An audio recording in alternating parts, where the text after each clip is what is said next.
What is up, guys and gals? Welcome to episode number 194. That's right, if we were in Dragon Ball Z, we'd be saying goodbye to Future Trunks. Oh, man. Yeah, so episode 194 of Dragon Ball Z it was the episode Free the Future, where Future Trunks went back to the future to kill the androids and the newly discovered Cell, and therefore his last appearance, not counting films and video games. And Super. Of Dragon Ball Z. Oh, yeah, fair enough, fair enough. Yeah, don't worry, I cover my ass. But yes, I'm your host as always, Devon, and joining me equally as always is Rick. Hello, everybody. I went a little bit Canadian South Park there at the end. Thanks for having me, buddy. No problem, guy. But yeah, fucking South Park is good, isn't it? It is. Today we're going to be tackling something called The Brave Little Toaster, something that is sort of near and dear to my heart, while also being something that I watched so long ago, I've forgotten most of it. Are you ready for some background information?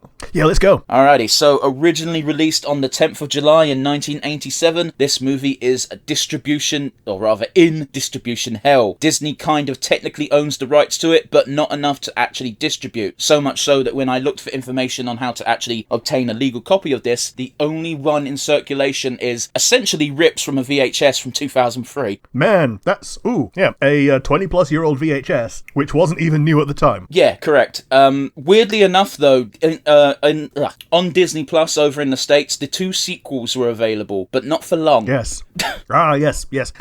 I saw a copy of the sequel on Places and was like, oh, is this it? No, it's not. That's a sequel. Yeah, I think one of the sequels is like The Brave Little Toaster Goes to Mars or some bollocks. It's really weird. It's like The Brave Little Toaster's Brave New World or something, which sounds like, oh yeah, that could be the real thing. And no, that's literally a sequel. But yes, The Brave Little Toaster is in fact based on a novella. If you don't know what a novella is, it's a book that's smaller than a novel but bigger than a short story. And it's by the same name, written by a chap called Thomas Michael, I'm going to butcher his surname, Dish, who sadly passed away in 2008. He wrote a lot of sci-fi books, getting the Hugo Award for Best Related Book in 1999 for The Dreams Our Stuff Is Made Of, which was basically him not dissecting the genre of sci-fi, but basically talking about it. It seems like an interesting read. I can see why it got the award. Yeah. Good stuff. If you're not familiar with a Hugo Award, think of, it's basically the award for writers. Yeah, it's like your Emmys, your Tony Awards, whatever. Yeah, I didn't want to mention the Oscars because those things are rigged. Oh, yeah. As for the voice cast, it's a pretty solid cast, but the standout names that I can see are John Lovitz and Phil Hartman. Okay. The story goes that Lovitz was actually cast in Saturday Night Live, so the writer for this movie had to rush to finish the script so that he could get Lovitz into a recording booth. As such, all of Lovitz's lines were recorded in a single day. That's kind of cool. It's cool and also fucking mental to think about. Oh, yeah. It is definitely both. Like, I can't think of any professional voice actor who, if told we needed to record an entire movie's worth of dialogue in a day, they'd go, yeah, that's not a problem. An entire movie, yeah. So weird. Because, we see a 1.5 hour runtime, and it's like, oh no, you need to spend a lot longer than that recording your lines. I mean, I spent 3 hours recording literally less than a minute, just because the director wanted to, get it absolutely perfect for his vision. Yeah, but there's a certain thing of I still think 3 hours for less than a minute is ridiculous. But don't get me wrong, even so, an hour for less than a minute seems perfectly reasonable. And this is an hour, and I don't know how much. I think Lovitz is one of the main two characters, can technically be argued as playing one of the dual protagonists. So he's got a lot of lines in this movie. Yeah. Fun fact, the original members of Pixar Animation Studios worked on this. Given it's an animated movie about household objects that are alive and pretend not to be, it's pretty fucking easy to see where they got the idea for Toy Story. Yeah, you can see the DNA, can't you? For real. I think Toy Story is loving a bit more fancily animated, so much so that, I think there's a story about how Disney, when they first saw Toy Story, they were like, this is never going to fucking work. And there's obviously the famous one about Barbie, where they wanted to get Barbie for a cameo, and Mattel were like, no, this is going to fail. And then they had to beg them for a fucking spot in Toy Story 2. Yep. As for the state of the world in July of 1987, Madonna was topping the charts with Who's That Girl, battling out with Los Loboses and La Bamba. Okay. Are you familiar with those songs? You must I be familiar might be with La familiar with Bamba. Who's That Girl? Is that Ay Caramba song? Sort of. It's A La Bamba, da da da da da. That one. Yeah. Yeah, it's a holiday song that you only hear on holiday. I quite like that song. It's quite famous. As for Who's That Girl, the only reason I know that song is because of a Harry Enfield sketch. Sure. Is that the one that got remade like in the early noughties? I couldn't tell you, man. La la la la la la la la la la. Who's that girl? That one. I can't tell you, dude. I'm not familiar with the song outside the sketch. Okay. I'm not saying you're wrong. I'm not saying you're right. I don't know. Sure. As for movies, boy, was it a busy month with blockbuster hits like The Lost Boys and the original RoboCop. Oh, sweet. Released in cinemas, but we also had some silly stuff, such as Jaws the Revenge, which, by the way, was the fourth Jaws, so you know it's shit, Oh, yeah, Jaws 4, yep. and Surf Nazis Must Die. Well, yeah, I think the B movie has kind of slowed down a lot in recent years. Yeah, but then you got people like The Rock starring in B movies, but he doesn't realise that's what he's in. Yeah. He thinks his movies are on the same level as Oppenheimer. Yeah, because he gets a standee in the video in the cinema. Like, my mom went to take a photo with The Rock this week. That's adorable. Because he was on a standee for Red One, and alongside Chris Evans and J.K. Simmons. Yeah. Across the pond in Japan, Dragon Ball got a movie. Not Dragon Ball Z, Dragon Ball. Dragon Ball Sleeping Beauty in Devil Castle. Boy, did the Japanese love their fucking... Here's the movie in the title. Yeah. I think this might have been the first one. No, this was like the 9th. Okay. I'll just say this. I did very brief research on this. The artwork is Toriyama as fuck and involves Roshi telling Goku and Krillin that they have to fuck off and do some bullshit if he wants them to train them. Yeah, that's very much a Dragon Ball plot. Yep. That's all you can say, really. And yeah, the enemy just looks like Dracula. Sure. But yeah, that about does it. As you probably know, we're doing Brave Little Toaster today. But before we jump into that, what we like to do is jump into our weeks and the wide world as a whole. However, we're doing a bit of a change to that formula today because the Golden Joysticks happened. So before I throw it over to Rick for his week, we're going to have a look at that, aren't we? Yes, we are. We've both got a list open, thanks to you. Yeah, that's not a problem. These happened literally yesterday as of recording. Like half of these were already resolved by the time I found out they were on, and I was like, oh, cool, we should probably mention these. So, Yeah. Rick, you've got a better voice than I do, so why don't you list the awards, and if we want to talk about it, we can talk about it. Sure. So, Best Audio Design, Astrobot. Yeah, I've not touched this. Yeah, me either. Best Soundtrack, FF7 Rebirth. And Best Storytelling, FF7 Rebirth. So, apparently this is the one where it really starts to diverge from the actual FF7 story. So, I'll be interested to play it when it comes to PC. Yeah, I think Square shot themselves in the foot with that deal. Yeah, it's so crap, because now by the time that FF16 has come out on PC, it's now so old that I don't care. And apparently that's a poor choice, because apparently it's the best thing they've done in quite some time. I think the gameplay is great. I think the story is okay. The story isn't Final Fantasy. It's got Final Fantasy in it, but it's not Final Fantasy. At least not to me. Sure, so it's just a standard Western tropes story that happens to have Ifrit. It feels like if Game of Thrones was a Final Fantasy. Sure. And I think that's the best compliment I can give it, story-wise. Yeah, because the books stop before it gets shit. Best multiplayer game, Helldivers 2. By all accounts, this game deserves all the accolades that it qualifies for. Yeah, absolutely. I don't have it, and I feel like I've missed the boat. However, apparently everything that seems to be time-locked in this game is not actually time-locked, it's just, okay, this was an event, and now that faction is now available to everybody. Oh, fair enough then. Best visual design, Black Myth Wukong. This game looks beautiful. I'm generally tempted to maybe grab it at some point in the future when it's on sale. Yeah, ditto. I saw it when it was in development, and I was like, man, how is this playable? And it turns out, they were working with very, very good stuff back then that was like approaching PS5 dev kit level, and then now we're a couple of years into the PS5, and yeah, that's how. Best indie game, Balatro. I don't know what this is. This is the it's like a poker game, but like you get modifiers as you progress. Like, okay, jacks now cause you to draw 3, or like tens count as tens or ones or whatever. That's wild, but okay, fair enough, man. Yes, so it's like deck building but with poker. I hate deck building games. Is the problem? Yeah. A lot of people that play it are really into it, so yeah, power to them. Yeah, fair enough. Best indie game self-published, Another Crab's Treasure. This is Sea Souls. I know, it's on my wish list because it looks so good and is also really goofy. Yeah. Studio of the Year, Team Asobi for Astrobot. I don't know why Astrobot is getting so many accolades. There's got to be a reason. Apparently it's, well, people like it. These ones are voted by the people, so.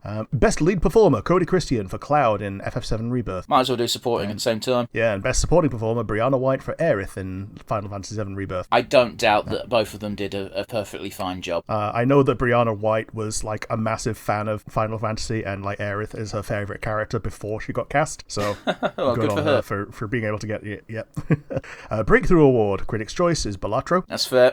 Still Playing Award for console and PC is Minecraft. If this is voted for by players, I'm absolutely unsurprised. However, at the same time, Minecraft does not deserve any awards anymore.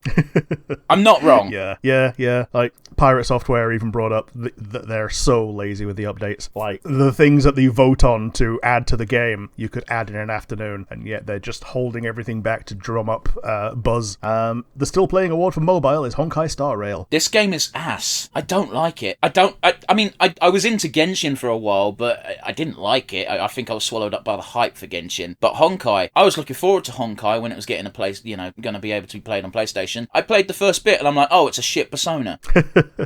Well, I don't mind that, and a lot of people actually prefer that to Genshin, especially if you're playing on mobile, because, the only controls that you have to do is just walking around a town, whereas when you get into a combat, you've got like a more gamified screen, sure, as opposed to having to control everything in real time, which is a bit of a fuck when you're on mobile. Well, but don't forget, when Genshin first came out, it was melting people's phones.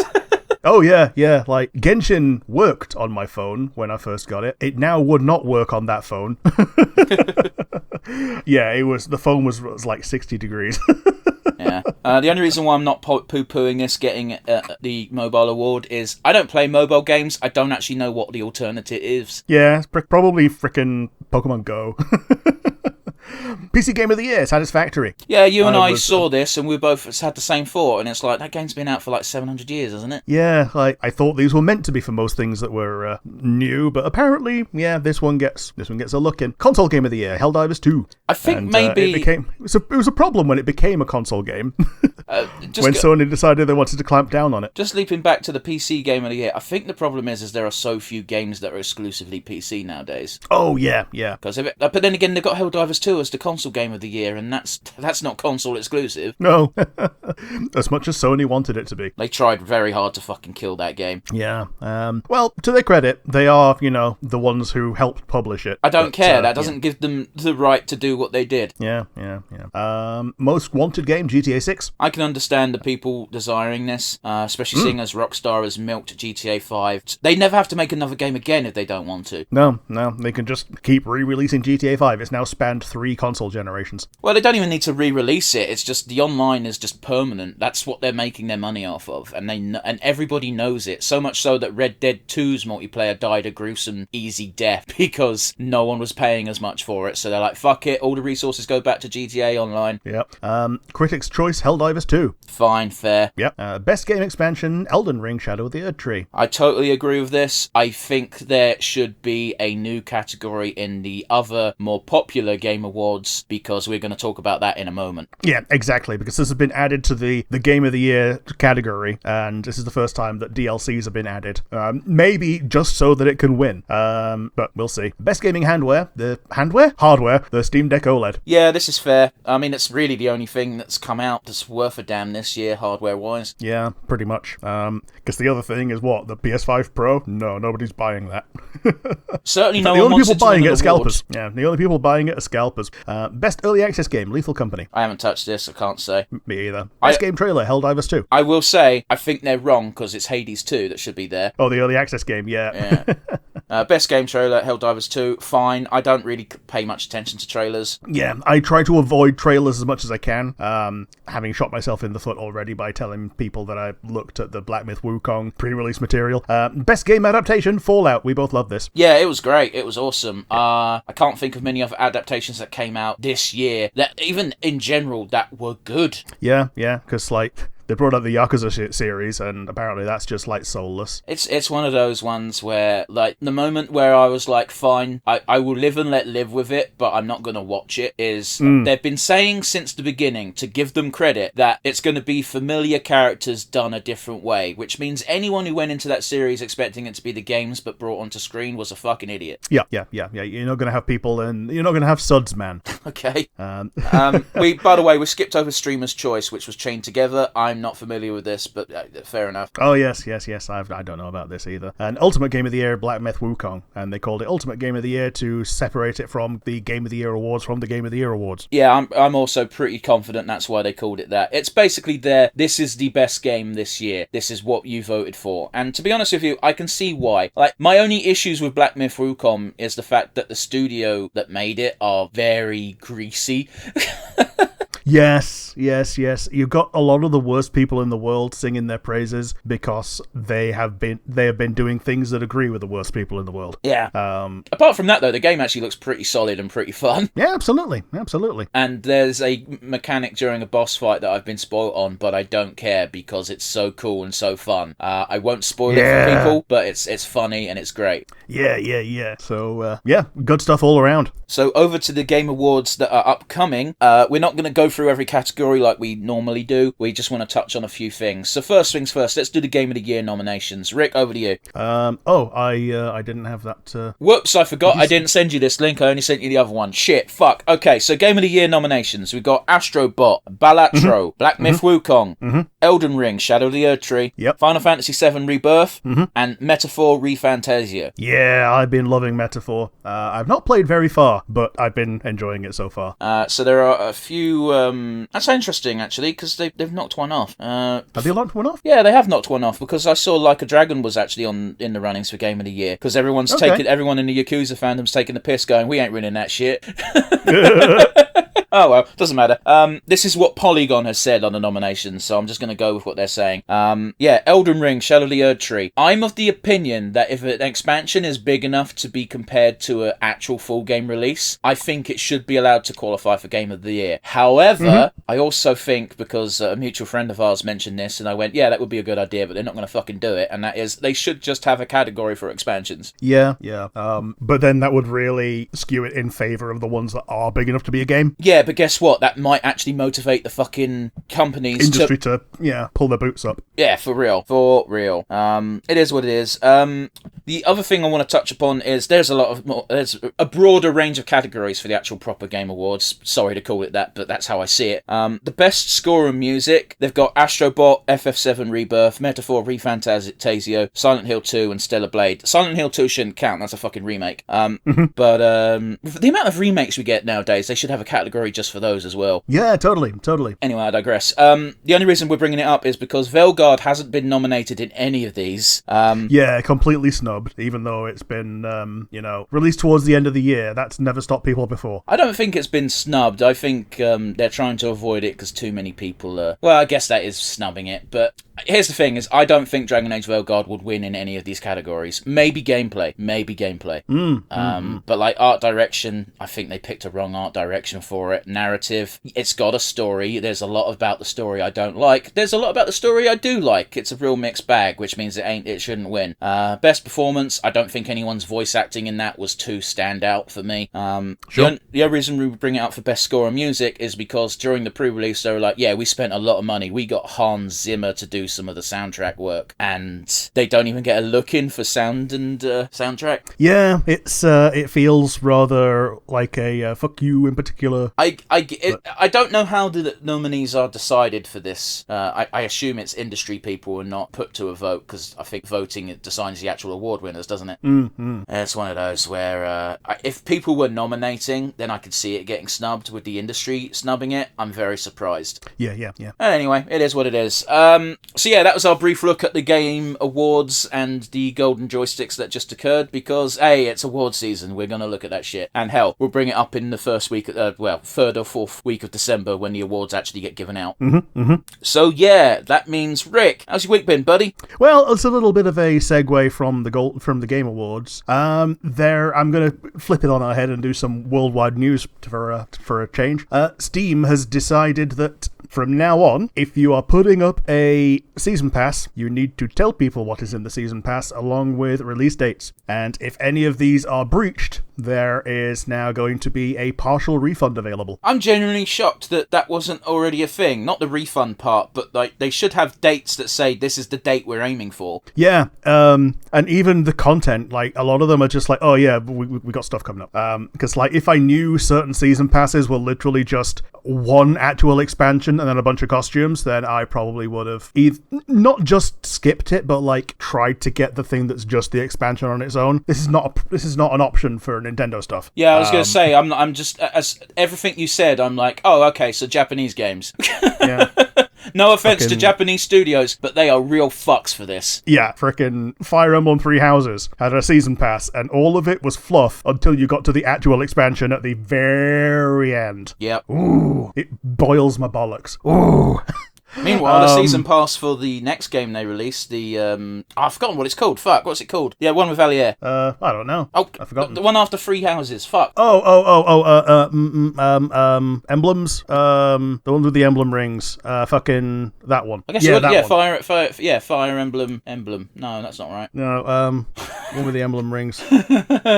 Oh fuck. Yeah, but you know the one I'm talking about. The expansion pass for that was actually pretty good, because it was like every month or so, it's like, here's a new thing you unlock. Yeah. And the very last one was, here's the actual plot you wanted. Yeah. Here's the actual post-game plot or side story plot with all the characters that you get in it. All 4. I guess there was 6. Yeah. But yeah, that's something that I think is a good thing for consumers. Oh, absolutely. Yeah, it's one of those where I can understand studios not wanting to set a firm date for things, because, you know, things get delayed and there's crunch and there's this and there's that. However, just do the ALCAP method, man. The ALCAP method is like, here's the date that we're aiming for. They get to the date and they went, okay, shit's not finished yet and we're really sorry. This is the new date. Like, yeah, people will be angry, but it's a lot more honest. Yeah, and like people know what's coming up in the Warhammer 40k DLC. Like, we know what the next DLC character is going to be, pretty much. We don't know who they are. We just know what they're all about. Yeah, I'm hella curious as to what the second lot is going to deal with, because I know the first lot obviously deals with stuff inside the ship. The second lot of stuff can also deal with more stuff inside the ship. Your ship is that big. Yeah, your ship is basically a small country. A small country? I mean, it's basically a continent. Yeah, fair enough. Other things, Tuvalu, which you may know from being basically an answer on Pointless, and the place where .tv comes from, is shrinking so much that it might disappear. I don't know what this is at all. So it is a small island nation. On Pointless, people use it as an answer that nobody thinks of, but now because of that, people now know about it and start voting for it when in the surveys. Yeah, it's just a small island nation that is receding so much that eventually all that will be left of it are climate refugees holding on to the memory of culture and the fact that it's where all the .tvs come from, and apparently that's the main revenue for the entire country is people licensing the .tv domain, and I think Twitch is about 40% of that. I mean, I'm not saying you're wrong on that count, but that sounds like bullshit made up stuff. The bulk of their income is people licensing .tv. That can't possibly be correct. Well, we'll find out. And the last thing. No, we won't. We're going to forget by the time the Brave Little Toaster starts. Yeah, totally. the last thing is Pamela Hayden is retiring. She's Milhouse's voice actor, also Jimbo Jones and Rod Flanders. By the time this episode comes out, so too will have her last episode, and she's going to be recast. That's going to be taking place pretty soon, unlike Apu, who has been completely ditched. Yeah, And, the Apu thing infuriates me a bit, because they really could have solved the problem by just hiring an Indian guy to do the voice. Yeah, because they did it. They did that for a lot of the black characters. I guess Matt Groening and co. just don't like Indians. Either that, or they just don't know enough of them. Oh yeah, because the casting call's really that difficult. Yeah. I bet any money in the States, if they put out a casting call for Apu, you would have thousands of Indian men being like, "Yeah, I could do Apu." Yeah. And it's no longer stepping on anyone's toes, because the whole controversy is it's a white guy who was doing the voice. That's the only reason people were annoyed. And even then, that was a bit made up and exaggerated. People got annoyed on behalf of other people. Yeah, it's vicarious outrage. Anyway, I digress. Yeah, she's been doing this for 35 fucking years. She can retire very comfortably, I'm sure. Yeah. And it's also hopefully setting a precedent that it's okay to retire from a role in The Simpsons. Well, for what it's worth, Rick, when they announced someone retiring from The Simpsons, I was hoping it was going to be Marge, because that poor woman's voice. Yeah, she's slowly evolving into the mother, into Grandma Bouvier, which is it's difficult to listen to her, and it's I can't do it anymore. Yeah. I just can't, because it sounds like the voice actress is in pain, and maybe she isn't, but I suspect she is. Yeah. And that's it for the world. As for me, I've watched 2 movies this week. I watched the Joker 2, and it was very boring. Yeah, I have no interest in this movie at all. I don't care. All I got told is that I've been told 2 things about this movie. One, no one expected it to be a musical with a bunch of popular music that doesn't make any sense. Yeah. And 2, and this is allegedly now, and I don't care if I spoil this for people. Apparently, 2 big plot points are: 1, the Joker gets raped, and 2, he dies at the end. Yeah, those both happened in the last 10 minutes. Who the fuck wants to watch this? Yeah. Apparently, it was something that the director made because he was so mad at the alt-right adopting the first movie's iteration of the Joker as their own icon. So now he wants to make a movie where he is so pathetic that they feel silly for having adopted him as an icon. That's dumb. Yeah, he shoots both his character and his own career in the foot just to spite the chuds. I don't think he shot his career in the foot, because as far as I'm aware, artsy-fartsy folk actually think it's very good. But if you're not artsy-fartsy and just want to watch a movie about, I don't know, one of the most popular comic book characters of all time, then you're going to have a bad day. Yeah. Like 99% of the show takes place in Arkham. Yeah, inside the Joker's head. Well, yeah, that too. And like the few times that he does get to escape, half the time he just goes back on his own because, he just gets recaptured. And like, so many things could have gone differently, but it didn't. Oh, and apparently Harley Quinn's only in the movie for about 10 minutes, which is even more weird considering she's all over the trailers and the advertising. Yeah, she's maybe a bit more than 10 minutes, but yeah, she's not as prevalent as you might hope, mostly because it takes place mostly in Arkham, and most of the time she can't go and see him. And then another spoiler for the end, she breaks up with him because he's not Joker enough. Yeah, cool, whatever. I'm not watching this movie. I don't care. It was very disappointing to hear, and to be honest with you, if the guy was like, I don't care for this character I made, then he should have just not made a second movie. But again, according to the artsy-fartsy fucks who don't care about comic books, it was very good and well done, but I don't care about that. Yeah, the music was kind of the thing that, like, I'm hoping for this to end so we can get to more story, and then the next bit of story was also boring. I'm just reminded of the My Little Pony, the newest generation, where we watched the movie, and it's like, fuck, they're singing again.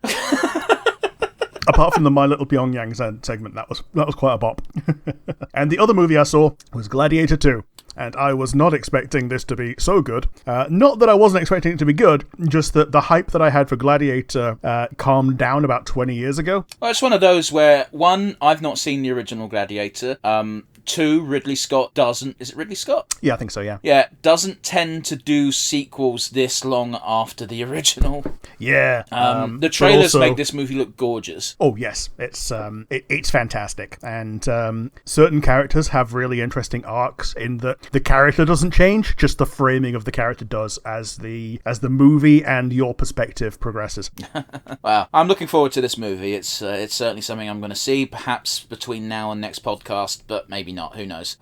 We can talk about it a bit more once I've seen it. I will say one of the beneficial side effects of this movie coming out is a bunch of old interviews with Russell Crowe are resurfacing on YouTube, where he's just talking about his relationship with Ridley Scott on set, and they're all fucking gold. Yeah. Russell Crowe, spoiler, isn't in it that much. I was told he wasn't in it at all. Yeah, there's a couple of memory shots of him, but yeah, he's been dead for 26 years, and or his character has. So he doesn't show up very much at all. But yes, that's it from me. How about you? How have you been? What have you seen? Alrighty, so a couple of games. I bought and have started playing Senran Kagura Bon Appetit. Yes, a booby game. I mean, yeah, it's Senran Kagura. It's just an excuse for tits and ass. So Senran Kagura is an interesting franchise in general. I got introduced to it ages ago when I started doing a thing called Week of Weeb on my gaming channel. Yeah, I think this is when you sent me a screenshot saying, "What the fuck is this?" And it's just boobs floating in a bath. I mean, I'm not going to say I didn't do that, but I don't recall. Yeah. But yeah, the original game I played was basically a Dynasty Warriors ripoff, so I just thought all Senran Kagura was that. No, Senran Kagura is, we're going to take X game and we're going to Senran Kagura it up. Yeah. I think the core franchise is the Dynasty Warriors with boobs, and the spin-offs are like different things. Except I'm pretty sure the core franchise is just, all of this is just bullshit games that we wanted to do. Yeah, because you got like Peach Beach Splash, which I think is like Splatoon. It's not even Splatoon. It's just a third-person shooter. Oh yeah, with water pistols. Yeah, if you shoot your opponent enough, their tits come out. Yeah, that's all the games are. Every single character has got massive tits that jiggle just by the character's breathing. Yeah. Like, that's just the core thing of the franchise. Bon Appetit is a rhythm game, which is why I bought it. Okay. The story's bullshit and made up. The very first cutscene you get is Hanzo is the dirty old man responsible for pretty much everything in the series. And he explains something about the super dish, and he gives off this long lore reason as to why it's really important. And then it cuts to, or something like that, don't take this game very seriously. And yeah, it's a rhythm game. During the story mode, you play 5 rounds, and when you win, you get a cool cutscene. Every time you win, you get a thing called Perfect Victory if you won all 3 segments of the song. Okay. So it completely makes your opponent nude. They get the signature light beam over their crotch, and they get little 2D faces of their own face covering their nipples. Yep. Stay classy. And just look this up. This is from like 2014. This is 2016, but yes. Okay, so apparently the original was 2014, then it got re-released as full course in 2016. Fair enough. I'm playing the 2016 version, because that's the version that's on Steam. It cost me like £5, that's why I bought it as well. Yeah. But yeah, it's very fun. It's a competent rhythm game. I wouldn't say it's a good rhythm game, but it's Senran Kagura. They know most people aren't playing for that. Oh, yes. They're, it's like Dead or Alive Beach Volleyball Squared. I mean, yeah. The ending scenes that you get whenever you get a perfect victory is a big old bowl of dessert, which is usually ice cream, maybe some fruit, and the character in a very suggestive pose with whipped cream and strawberries in those places, so you can't actually see anything, but it's very suggestive. Oh, yes.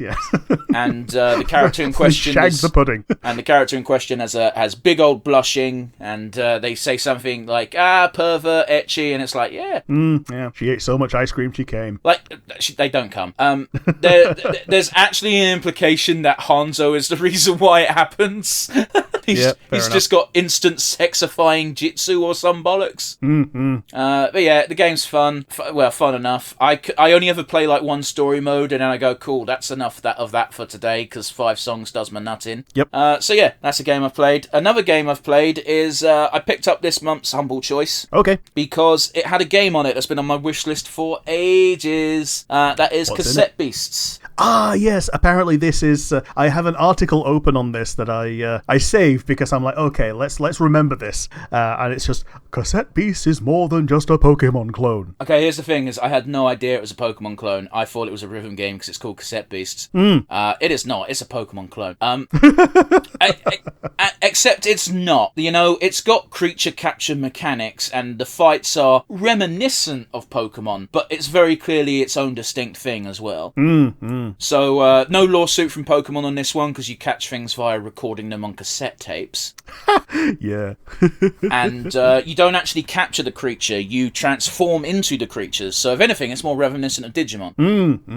But yeah, the elemental types, you don't actually get extra damage against things for doing elemental weaknesses. You do weird things. So for example, so if like, you go on. I think Persona does this a lot as well, where you're more susceptible to the signature status effect. Well, yes and no. Persona is you do more damage and you get the extra turn. Yeah. But you know what I mean, though. Like you get the signature status effect that if you are weak to wind, then you're more likely to get infected with windness or wind blight or whatever. I don't think that's a thing at all. Unless it's already an effect of the attack you're doing. Okay. But anyway, in Cassette Beasts, like the one I'm going to use as an example is if you use a wind attack on a fire type creature, you snuff out its fire, so its attack goes down. Okay.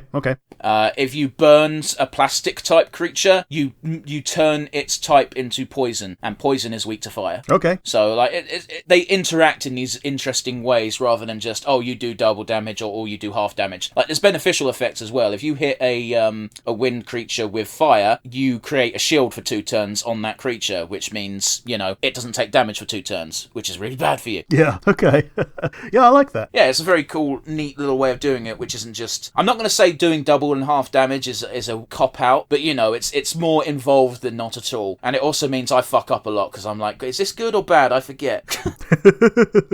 Yeah, it reminds me a little bit of, like, the elemental interactions in Genshin, but, more impactful. I mean, Genshin, it's quite impactful. It's just, it's very limited. In this game, there's, like, 12 different types. In Genshin, there's 6. Yeah. And there's one type called, like, All-Knowing, and it's like, if you use the basic bitch elemental type, so earth, wind, fire, etc., it absorbs your damage slightly as AP, so it gets more action points. But if you do it with one of the unnatural elements like plastic or steel, then you make the enemy berserk, which means they can only use offensive moves. Sure. And these are things I've had to learn.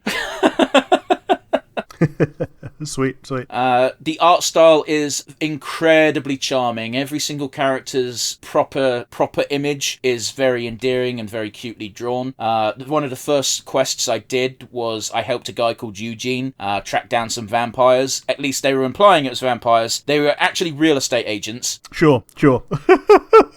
And you're like, hang on, I thought we were hunting bloodsuckers. And he's like, we are, sort of. They're basically the same thing. Well, I mean, that's what Frieza was based on. No, he was based Frieza on... was a land shark. No, Frieza was Hitler. Well, Frieza was also based on land sharks, like the Frieza Force, like going in and clearing out places so they could resell the entire planet. Or, the Gestapo. Yeah.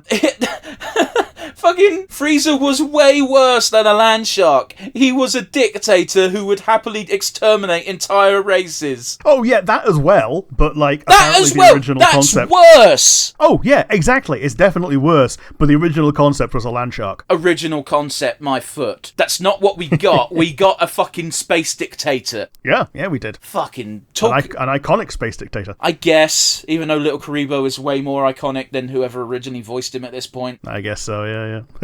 So much so that the actual Frieza in the Dragon Ball Super movies in English sounds like Little Karibo now. He does. Anyway, but yeah, it's the whole concept is this weird island. A bunch of people just get thrown there from random times. So everyone can be from any sort of time. So much so that the person, when they first give you a cassette, they're like, "Do you know what cassettes are?" And it's like, "Yeah, I know what cassettes are." It's like, "Okay, cool. Then this won't be so weird." Yeah. But there's also I fought an elderly couple in a double battle, and they afterwards I spoke to them, and they were beforehand they said, "We're from 2160, and this sucks." And I'm just like, that's a very specific year. I wonder why they said that. And then I spoke to the lady after I beat them, and she went, "No one even knows anything about the free seashells." And I'm like, "Oh, okay, so you're meant to be from fucking Demolition Man." Yeah. Which is absolutely the type of reference you want in a game that uses cassette tapes as its main fucking point of reference. Yep, totally. Ready for some news? Yeah, let's go. Sad one to start with. John Prescott has died at the age of 86. Oh man, I didn't know about this. Yeah, it was a bit of a shock to read, to be honest. I wouldn't say I was John Prescott's massive fan, but he's not the worst politician that we've ever had. Yeah, he punched someone twice for egging him. To be fair, is there more of a fucking working class response to that that fucking thing happening. Yeah, turned around and punched him reflexively, then considered what he'd done, and then punched him again. Alright, what a fucking guy. Like, I think he was deputy PM twice. Yeah, and famously had 2 Jags, except if you asked him, he had 1 Jag because the other one was a company car. Ugh. Yeah, like, again, disagreed with a lot of things, agreed with a lot of things. I will give him credit where credit's due. He's one of the few fucking Labour MPs who blasted the Labour Party for how they treated Jeremy Corbyn. Yeah. So, he might have been a Blair lackey, but at least he could, he wasn't a complete tool. Yeah. It's one of those, you can really tell someone's character by making sure that they don't just go along with everything when situations change. Yeah. Also, like, incredibly funny panelist on Have I Got News For You? Yeah. Because he'd argue with Ian Hislop, and anyone arguing with Ian Hislop is always funny. Yeah. Doesn't matter who's right in that situation. The fact that they're arguing is normally just the comedy itself. Yeah, absolutely. But John Prescott's tactic was usually to just change the topic, which made it even better, because you know what Ian Hislop's like when people do that. Yeah. Dog, comma, bone, etc. But yeah, 86 is pretty good innings, and if you know anything about John Prescott, he wasn't the healthiest of individuals, so... Yeah, 86 for someone who's built like an apple is very good. Absolutely. He's also part of one of my favourite clips ever, in which he's talking to I'm not going to sugarcoat this in any way. It's a young girl, or youngish, they're like 15, a bit chavvy, and at least I think it was John Prescott. I might be getting him mixed up with someone else, but he said, you see, to me, you'd be working class. And the woman she goes, oh no, I don't work though. Yeah, it's so fucking funny. Oh, God, the class system stinks. It does. Anyway, on to more cheerful news, eh? Let's go. Dynasty Warriors Origins gets a gameplay features trailer. Oh? Yeah, it's a Dynasty Warriors game. That's all. You got the director walking you through and saying this is what you're going to be able to do. So what? Is that it? No, sorry, I had a lump in my throat. I was trying to sort out quietly, but you had to talk. Sure. I respect it. Sometimes our internet sucks. It does. So yeah, the thing is, it's a Dynasty Warriors game.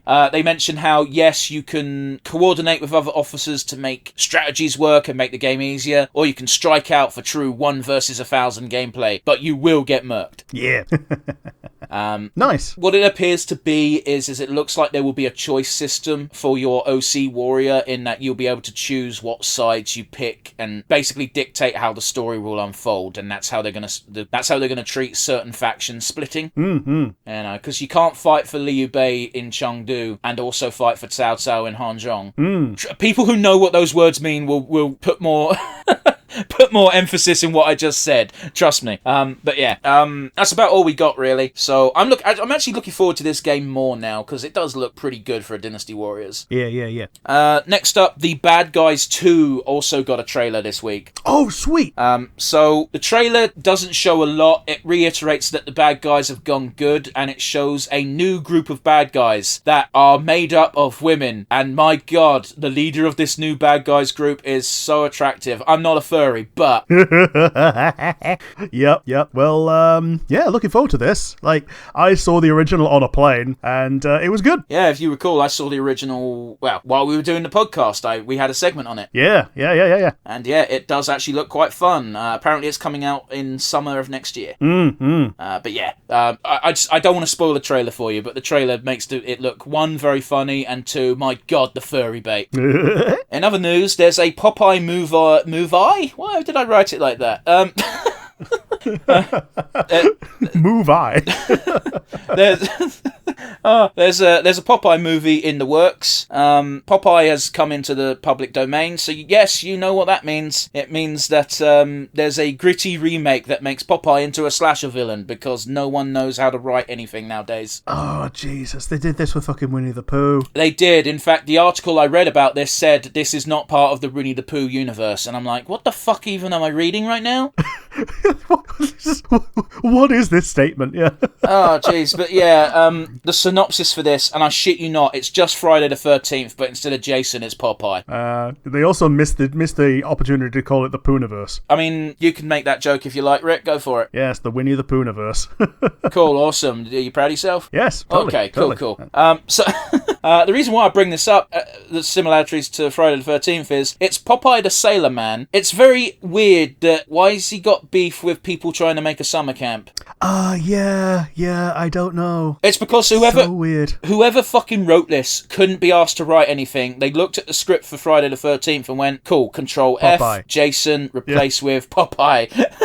Yeah, like I think they could easily do I Know What You Did Last Summer with Popeye, because it was a sailor in that one that they killed, or they thought they killed, wasn't it? But again, my big gripe with this is character becomes public domain, a bunch of people want to use them. Who's the one person who's going to strike out first? The fucking shit person with no idea. Let's make it a gritty horror slasher. The laziest thing you could possibly do with anything. Yeah, like, you've got actual villains in it. You got Bluto. Like, Bluto is an actual villain. Motherfucker, And... you could just take the fucking live-action Popeye movie starring Robin Williams that we would definitely do for the podcast one day, and just remake that, but good.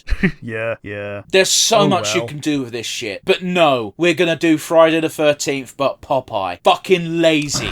Oh well. Rick, you get access to Popeye for any story. What do you want to do with it? I bet you could come up with something more creative in like 5 seconds. I do the Tintin movie, but with Popeye. There we go. Like, fucking anything. Oh. Like 20-minute episode of just fucking Popeye living his life with olive oil. Bluto moves in next door, shows off. Popeye decks him after eating some spinach. Done. I mean, that's just Goofy and Pete in the Goof Troop, isn't it?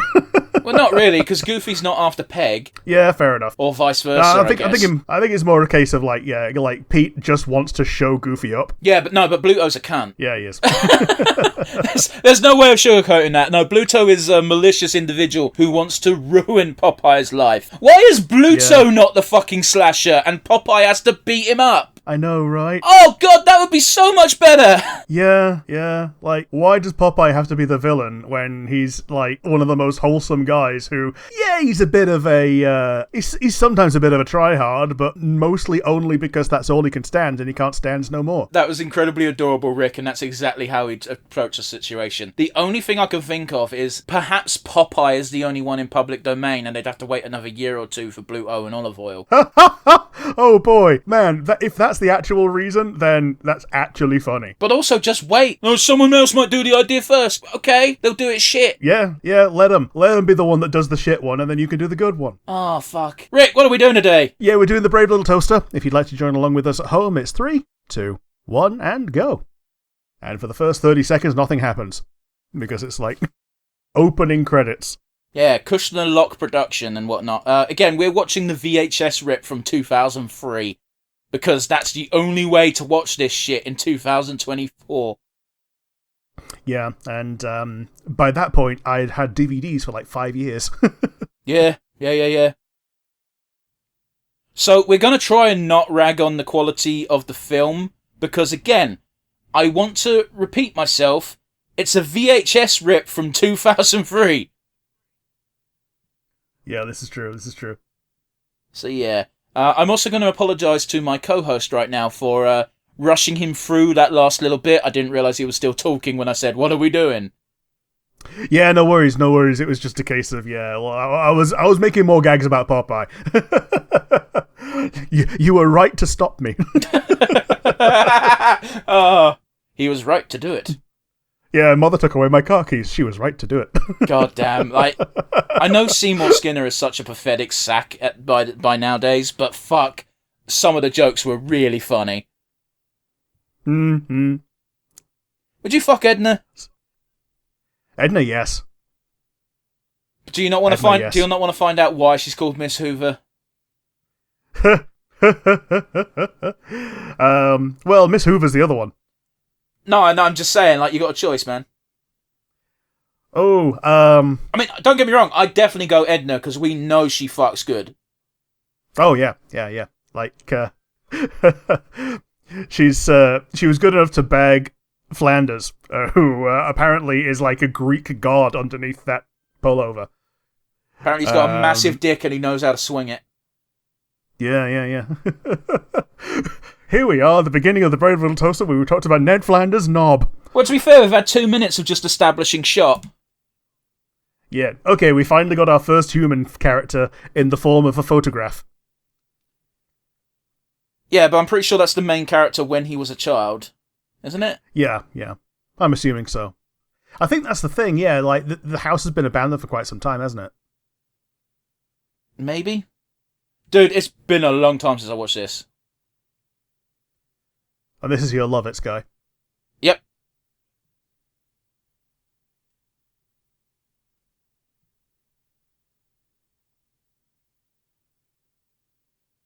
Fucking what?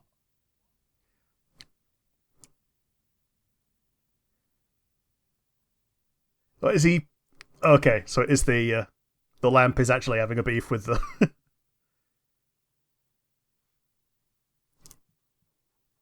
And I gotta be honest with you, it sounds like they're both voiced by Lovitz. It does a bit.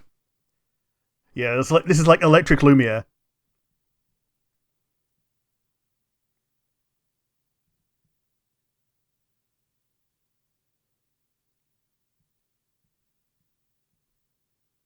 That was, Yeah, he does sound different there. Oh, Mother of Edison, because he's light bulb. Yeah. Apparently this movie is very dated by a lot of references. Obviously not the Edison one, but, Yeah.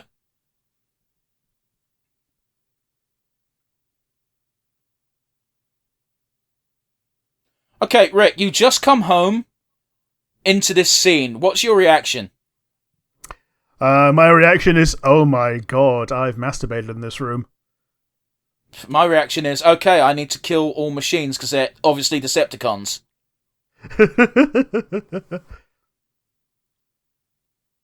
God, that is depressing when you think of it. It's like, I've got nothing to do with my life. One single speck of dust, hoover it up straight away. Yep. And here we have our brave little toaster.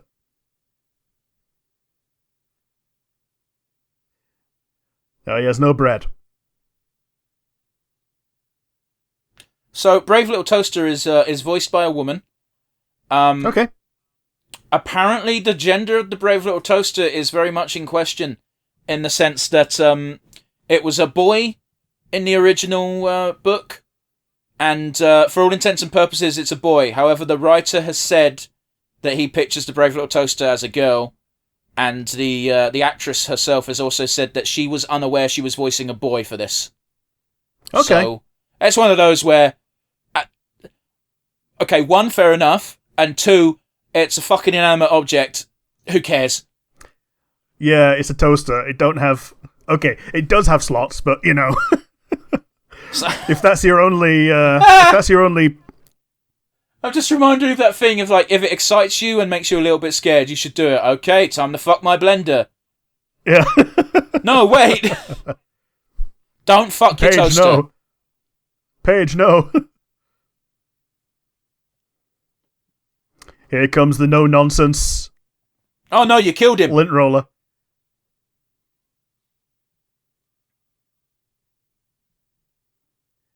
Man, the remote looks like Piglet. Matt, apparently the Piglet game is weirdly good. Okay. And apparently some of it's terrifying. Okay. Because of the biblically accurate heffalumps. Oh boy. Heffalumps and woozles who famously steal honey. Yeah.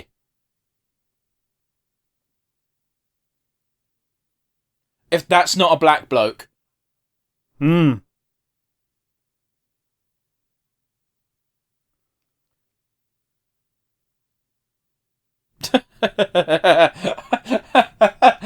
Why did that get me?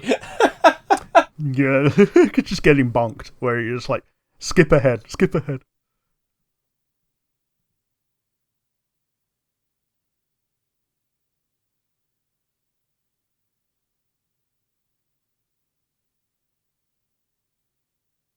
It's not really a game, is it, mate? No.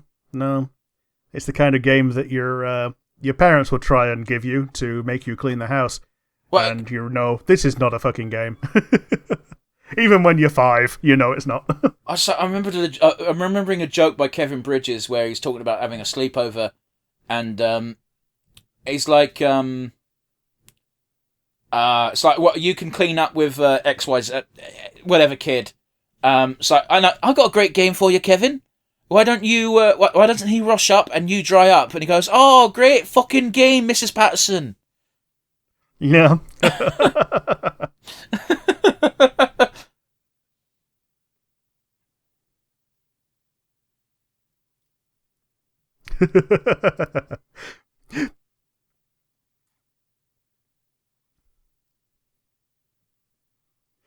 Yeah, that's my reaction every time I touch a spider web.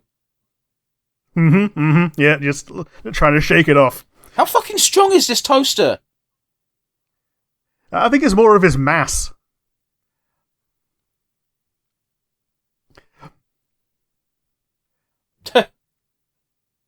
Oh, that's cute. Now, isn't it convenient that Radio has adopted the blanket as their body? Oh wait, they're an electric blanket, aren't they? I'm going to assume so. Yeah, there we go. That makes a lot more sense. I thought it was just a remote. I will say, like, the movements during this entire choreographed little song and dance is very good. Why is there another toaster in the background? Or was that because the bread they bin? drew the background. Yeah, I think they drew the background before they realised that the toaster was going to be the main character. Well, no, they can't have done, Rick. It's based on a book called The Brave Little Toaster. Yeah, true.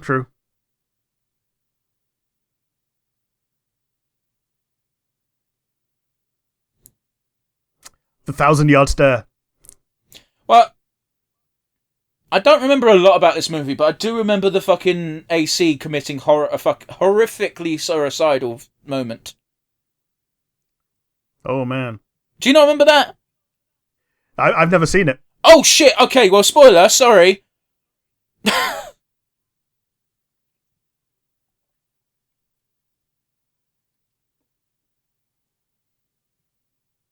Why I oughta smack you? I ought to kick your ass. Oh, wait, you don't have an ass. Come here, I'm gonna kick it harder. Okay, so they live in the attic, do they? Well, no, he's going to the attic so he can look out and see the car, which apparently he heard. You know, I was kind of wondering, it's like, what do the neighbours think of all this noise coming from the abandoned house next door? But apparently they don't have any fucking neighbours, so... No, because otherwise, cars would come more often. This is clearly... It's a yellow car. Having delusions right now. Yeah, like the fact that this has happened, like, multiple times, and... Yeah, everything is just kind of rolled together. So the electric blanket thinking of him as the master, I can understand, but why the fuck does the Hoover and the fucking toaster think of the kid as a master? I don't know why.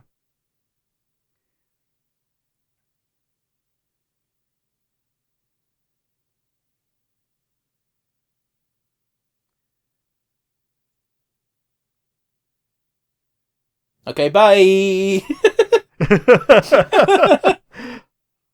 Literally, though. Okay, bye! I can understand why no one would want to fucking live here. It's fucking nowhere. It's beautiful. But it's millions of miles from anywhere. The kind of house that would only work in America where everyone has a car. And also before the days of Uber. So you're not getting a Macca's unless you drive fucking 5 miles. No.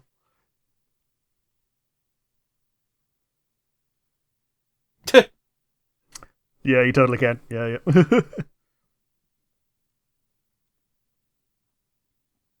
It's interesting, isn't it? Because Blanket is clearly meant to be like the youngest of the group, but BLT is still pretty young, right? Yeah. The blanket is the baby-coded one. Yeah.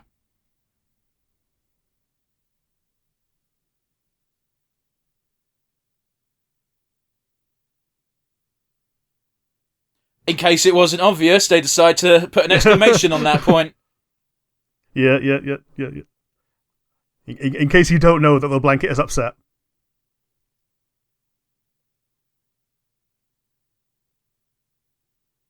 Wouldn't it be really fucked up if one of them just smacked the baby? Yeah. It would be.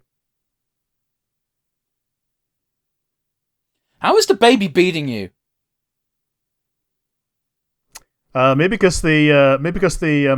The vacuum is not plugged in, None of them are plugged in.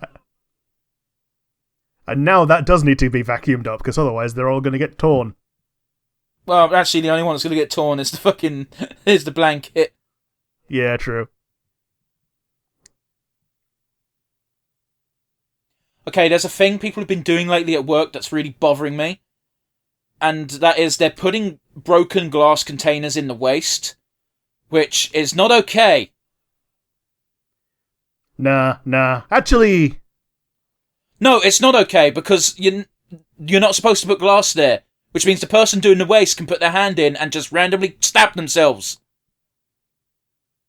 yeah, apparently you're meant to put broken glass in the general waste rather than in recycling. Is that David Spade? It might. It's not going to be David Spade in 87.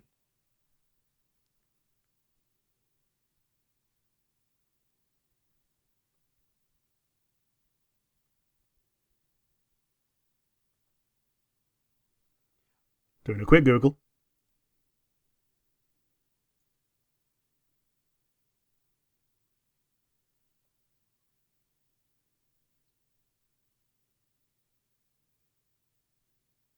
They'll give it a go.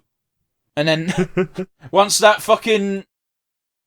taboo is crossed, my friend, it's just going to be endless orgies in the Brave Little Toaster house. The baby has to be locked they did this away. with the Sausage Party. It's just the Sausage Party prequel. I'm not going to lie, I found that scene incredibly funny. It was, yeah. But I suspect it's only going to be funny as long as I never watch it again. Mm-hmm.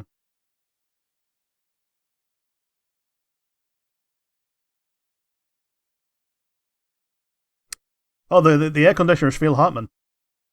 That makes sense. This also makes what's going to happen a bit later a bit more fucked up when you think about it. Yeah, in retrospect, yeah. I mean, there's no way they would have known when they wrote this. Like, don't get me wrong. No.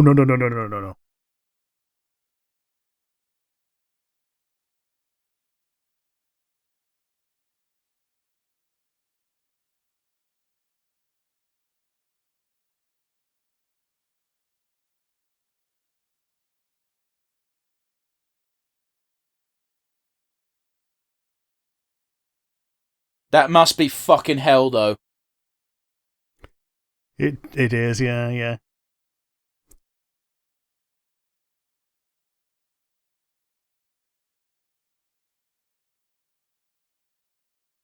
Oh, so he's stuck being left on.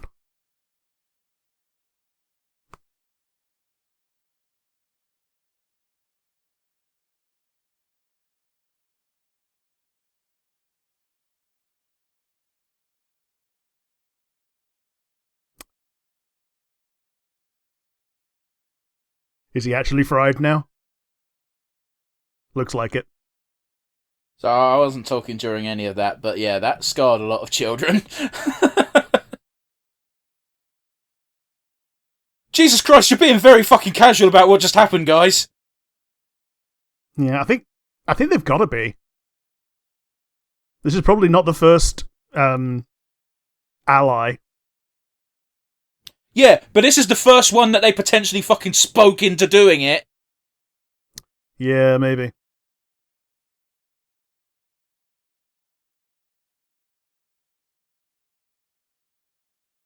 Wow, the fucking morphing of the eyes to put them back into regular inanimate objects was fucking seamless.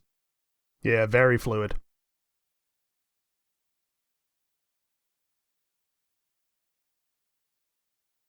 Oh, for sale. Mm, Boy for sale.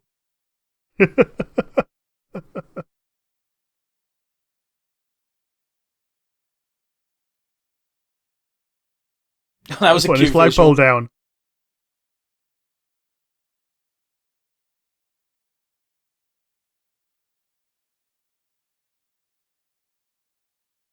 I think we can see who partially paid for this fucking movie.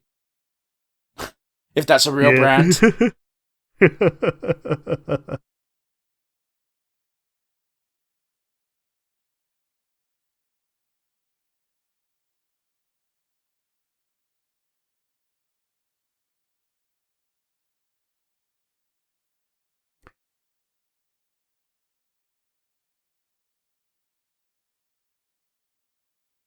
Oh.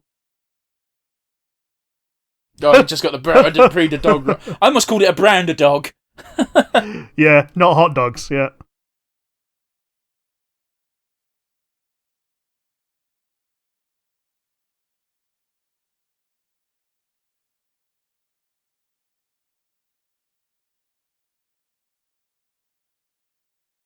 Clean soap. Mm-hmm.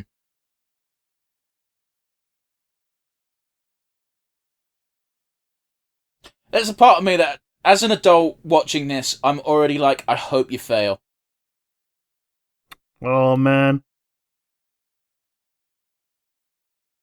Also, the vacuum cleaner being called Kirby is a real blast of the past. Oh, yeah? Because my grandma had a Kirby. Oh, okay. It was at the time, it was an incredibly expensive vacuum cleaner that was also incredibly good. Although it's completely outclassed by modern vacuums. Yeah, Dyson was a revolutionary. Mm. People don't like admitting that. Oh, yeah, yeah.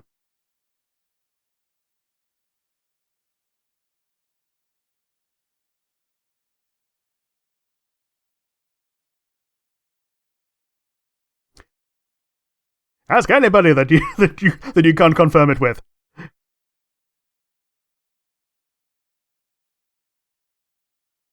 Jesus Christ. How old is this radio? Probably very. Like, this is one of those that, in the 80s, the 40s were in kind of living memory for more people than they are now.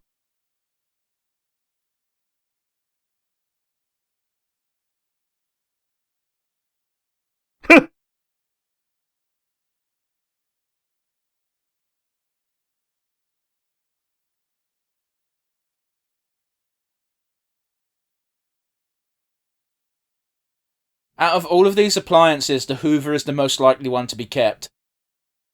Yeah. Because all the rest you can replace for like a $5. Yep. They have one fuse left. Jeez.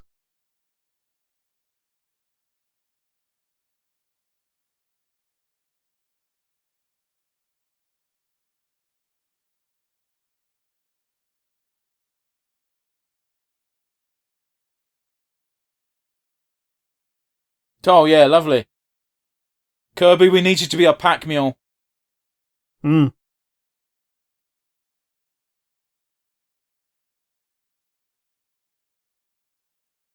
Bollocks, did they manage to get that many jumps in? Yeah.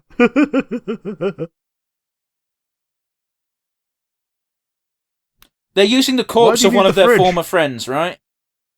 I'm assuming so, yeah. Or is the fridge special in that it didn't have life?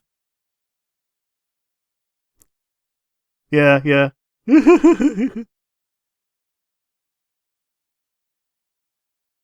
Great plan, guys. They're doing the ragtime version of all the girls in Spain wash their knickers in the rain. Okay.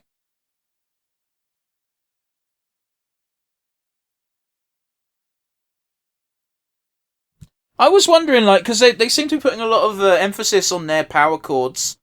How the fuck are they going to make this trip at all? Oh yeah, the battery pack, there we go. Bollocks. How'd you plug it into the battery pack, Rick? Yeah, well, he hotwired it.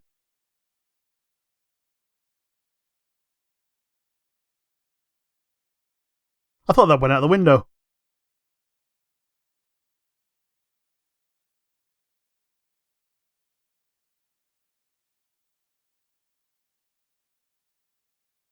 Man, his sack's going to get full almost immediately if he goes outside. Yeah, totally, totally.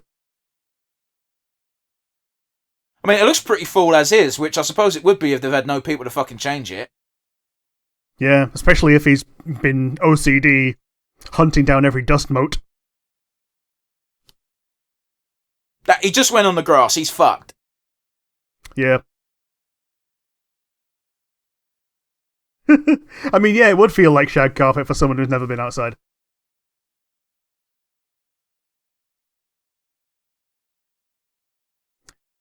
Oh, it's nice that he's leaving a little, like, clean line in the grass. Yeah, also wouldn't fucking happen. Oh, no, no. You might get a flattened line. Yeah, maybe.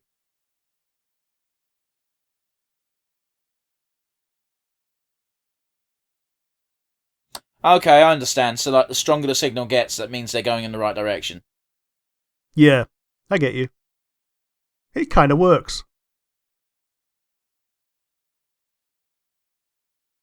It's weird how well animated the face is for the radio when it has no face. I know, right?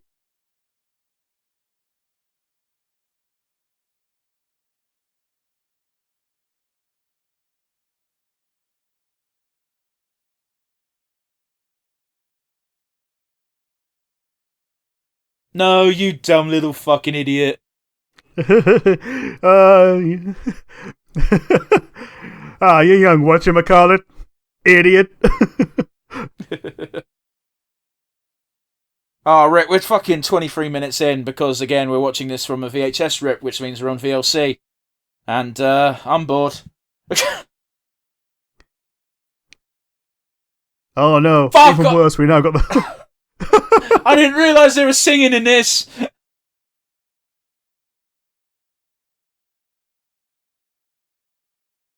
Oh, great harmonising voice. Yeah, that was a good time for him to chime in with that.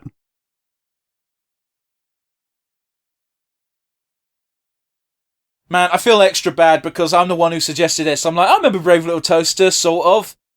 Let's watch it. I mean, this is like the poster child movie for everybody assuming that all animation is Disney, if it made it to the movie stage. Okay, but again, technically this was for a time. Okay, after the fact. Here's the thing: is it wasn't animated, but it's so weird how Disney is involved in this while also not being involved with it at all. Yeah, so like the people who made it, like you say, a lot of them became Pixar. Yeah, but the point being is that Disney owned this for like a year. But they didn't make it. It's you got to go on a bigger dive than I went on to get down to the brass tacks of how the fuck it works. Yeah, and when it was made, it was like made as a rival to Disney. I don't think it was a rival, because I think it aired on a Disney channel. Well, actually, no, 87. Was it not in the movies? It released for a very brief theatrical run. Like, very brief. It just about made its money back at the box office. Sure.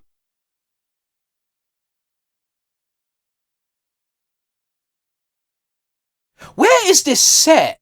Like, clearly in the States somewhere, but...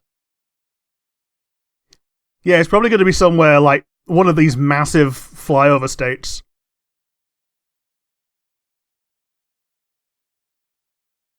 Flyover state is a great fucking term, because despite not being officially told the definition, I know exactly what they mean.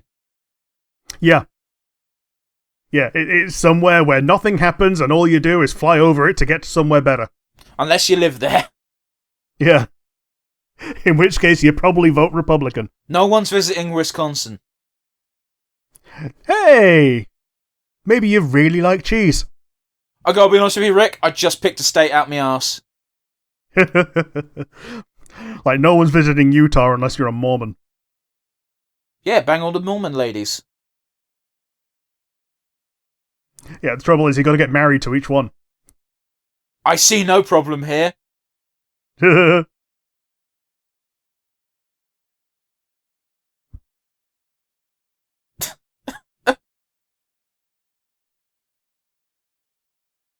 Yeah, he's gross. Oh, now he's obese. Now he's super full up now. He needs to go take a big old shit.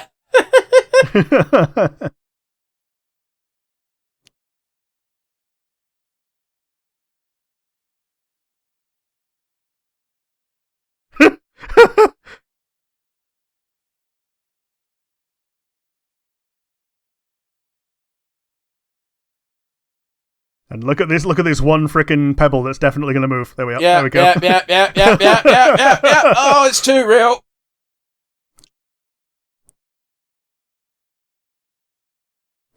I love it. I love it. Some old school fucking use of sizes are inconsistent. Yep. Yeah.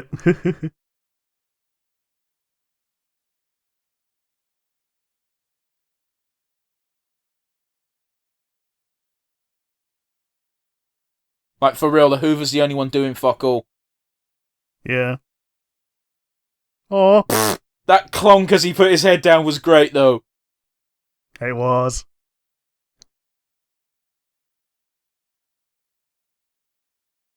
Why are you being a bellend to the baby? It's like fucking, what is it, Kobo? I'm baby. Yeah. Oh, even the toaster's like, fuck off. Yeah. Oh, man. Fuck off, you little cockwomble. And the one time that I misheard that as cockwoggle. I mean, it's not far off from what I said, so you know. Yeah. The first time I ever heard that phrase, I thought it was a cockwoggle, with woggles being what you put your neckerchief in Cubs. That's the only thing that... Oh, God. Yeah, they were called toggles, weren't they? No, it's a woggle. I was calling them toggles. I guess I was wrong, that's fine.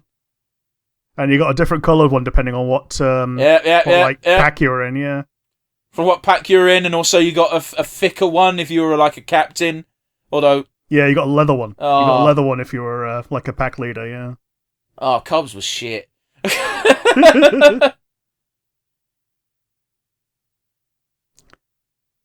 But, you know, from the fact that it's that shape and that size, you can understand why I would think, cockwoggle makes complete sense. You'd have to have a tiny cock to fit it in there. I mean, it can be as long as you like, as long as the girth doesn't exceed the woggle. You'd have to have a small cock. Either that, or you put it in when it's little, and you end up with the. Oh, we don't talk about that. Yeah, you end up with a trip to the ER.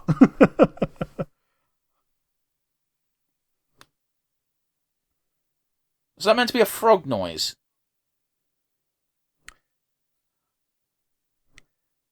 Yeah. Oh, So there you go. Frog just jumped out.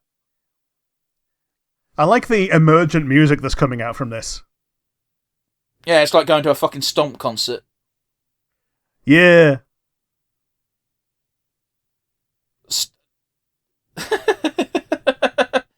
Stomp is something I've only know of because of music in like secondary school. Yeah, and the one time that they do it in American Dad. Like their the entire episode is just, okay, we're becoming a roving countrywide stomp musical. That's fair. Troupe. That was fun. Oh god, this sequence is going to be fun, isn't it? Yeah. Baby birds? So like birds under the bank. Oh, rats. Actually, mice or whatever. I was going to say they're mice. Rats have got big, thick, pink tails. Aww. Yeah, like the worm. Yeah. It's going to get munched. No, it's free. Oh no, it's going to get super fucked.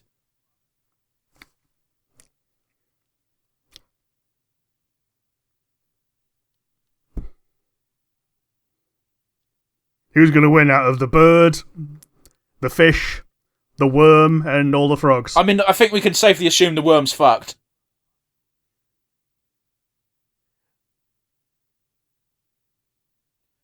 Alright, I get it, they're building suspense, but fuck, they're lingering on this shot for a bit too long. A little bit.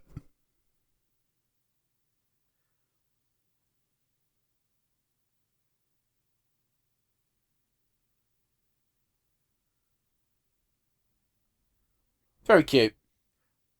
Yeah, the worm's now going to escape, is it? Apparently. I guess the fish just wanted a really big diving fucking thing. It took me by surprise. Yeah, they're using the shiny toaster as a mirror. But they're using its face and not its arse. I wasn't expecting any animals to talk.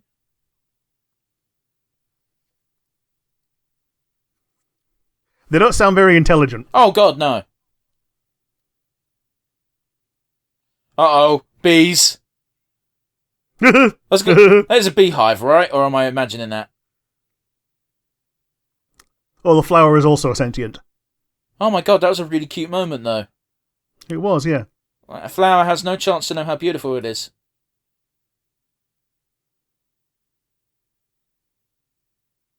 Aww.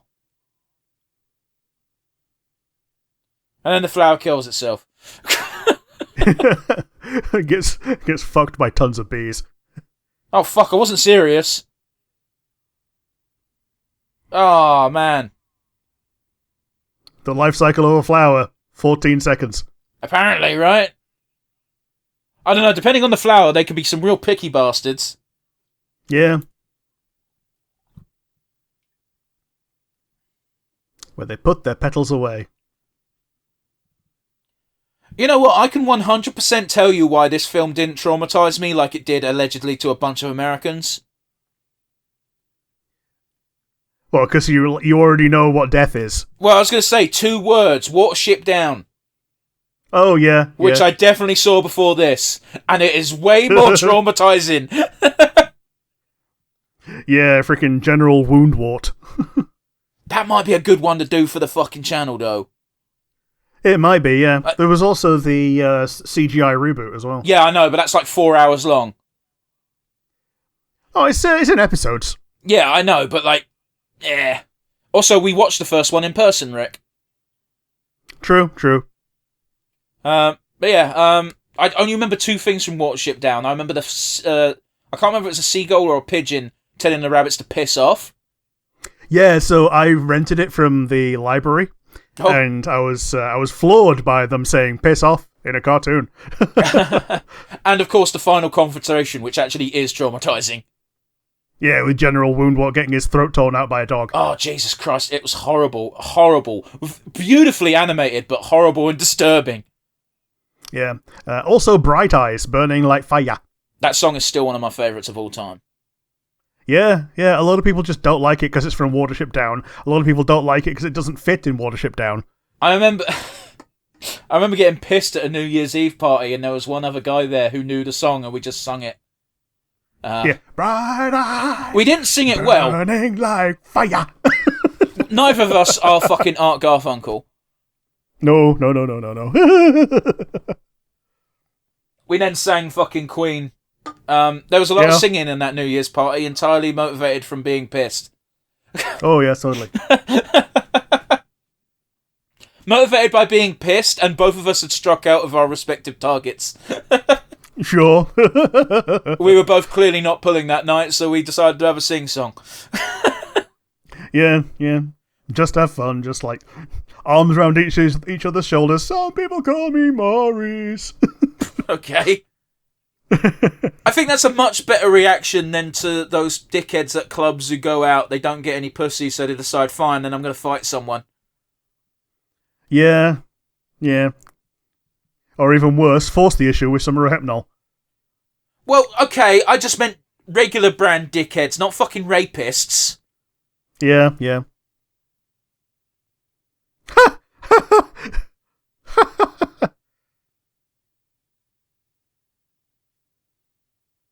Somehow that tree trunk is a lot less terrifying from that angle.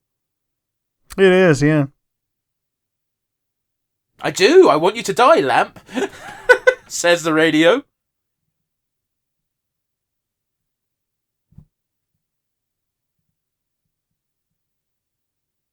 Gotta be honest with you, this is such a realistic fucking depiction of any lad's trip ever. Yeah, it just devolves into insults that ends up as a fight.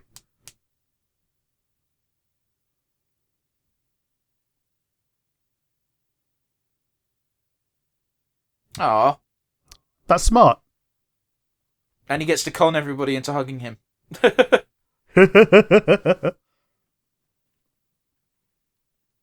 a second there, I thought we had fucking God Save the King playing.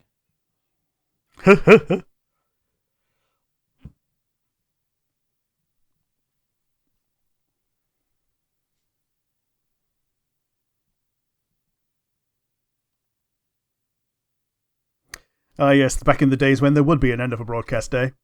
Yeah. Unless, of course, you listen to the shipping broadcast. Yeah, I guess. But at the same time, unless you're on a ship, chances are you don't give a fuck.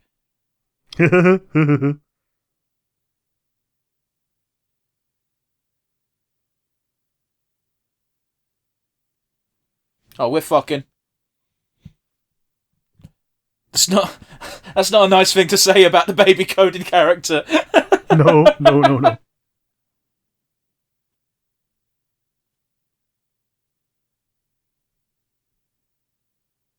Oh, that's gay, says the lamp.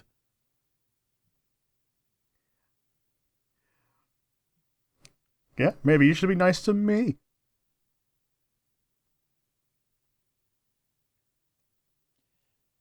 If you're all on a perilous trip together, it seems like a bad idea to be an antagonistic dickhead for no reason.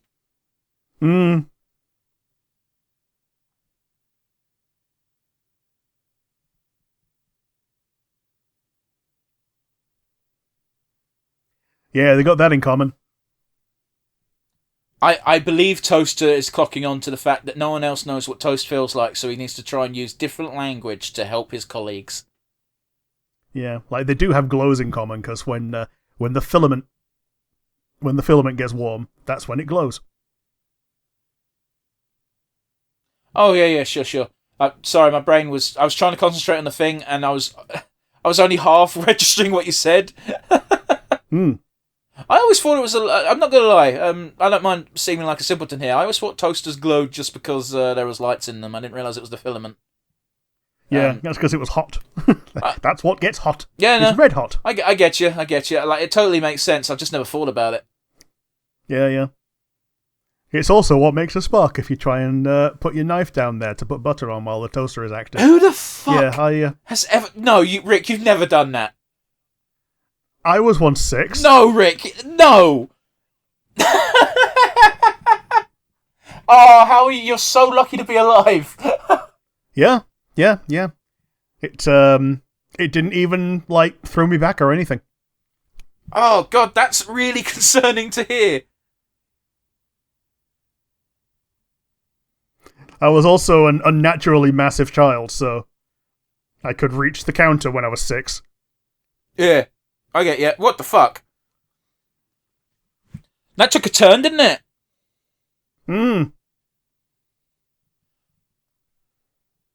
I'm gonna get you. What the fuck? Oh, it's the fireman. Why is he a clown?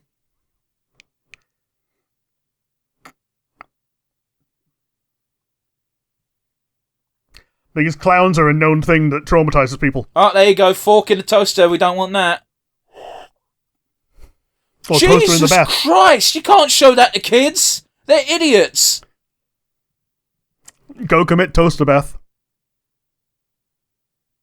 That was a really beautiful cut, by the way. Not even a cut. Transition is a better word. Oh, a blanket's dead.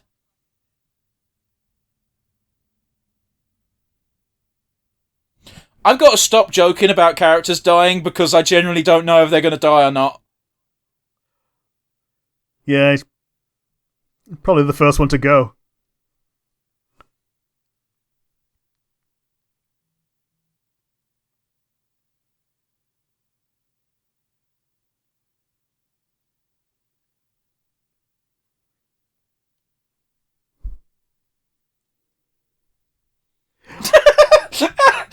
That's a stupid fucking joke. I just got messaged by the weather to say a wintry mix is possible for the next 4 hours. Fair enough. It seems the lamp's plan is to charge the battery via lightning, which I don't think is actually possible. Yeah, because power doesn't flow that way, usually.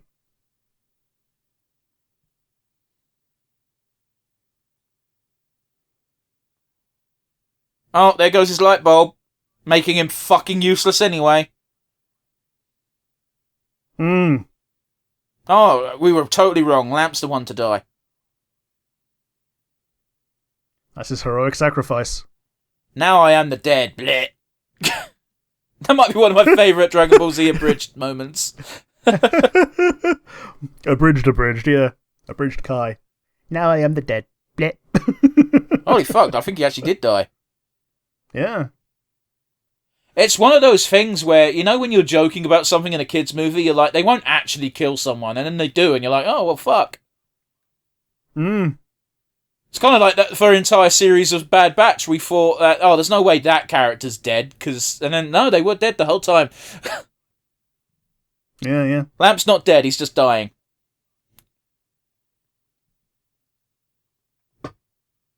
Yeah, no shit.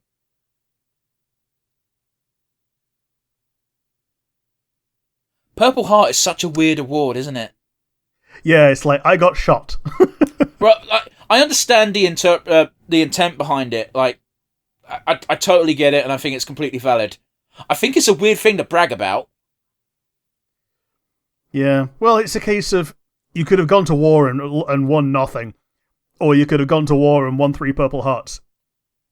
And, like, I think Purple Heart is the only award that needs context as to why you're proud of it.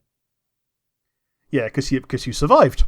No, but you know what I mean? Because sometimes I got a Purple Heart because I got shot in the leg. Why'd you get shot in the leg? Because I was saving this other guy from the top of a hill. It's like, yeah, you should be proud of that. Why'd you get this Purple Heart? I got shot in the shoulder. Why'd that happen? I stepped out in front of a door when I shouldn't have. It's like, maybe you shouldn't be proud of that one. I got shot in the hand because I waved out of a trench. Apparently that's a plot point in Downton Abbey.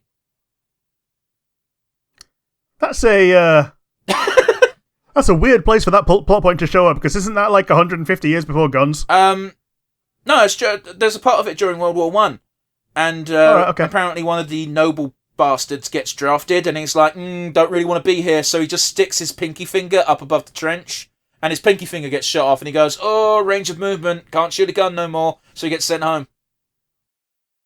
What a cunt. I mean, yeah. On one hand, I don't like the nobility. On the other hand, I don't think anyone should have been drafted for World War One. No. Actually, but then again, how are they going to get that many bodies? Actually, World War One, we didn't actually have a draft. It was World War Two when we were doing drafting. World War One, we just tricked a bunch of people to sign up because we're assholes. Yeah, tricked a bunch of people to take the King's Silver. Yeah. Look, it's like, oh, join up, but don't just join up with your entire village. And it's why a bunch of villages just had no men. Ended. Yeah, just villages ended. They learned from that and mixed people up in World War II. Yeah, cool. What a great lesson. I wasn't paying attention for a solid minute and a half. Why is there a waterfall, and why is the Hoover dying? I think the Hoover was munching his own cord. Oh, that's bad. But also, how the fuck is he again, the Hoover should have to be plugged in. All of them should be plugged into the battery at all times. Except maybe the radio. The radio could be battery operated. Yeah, maybe.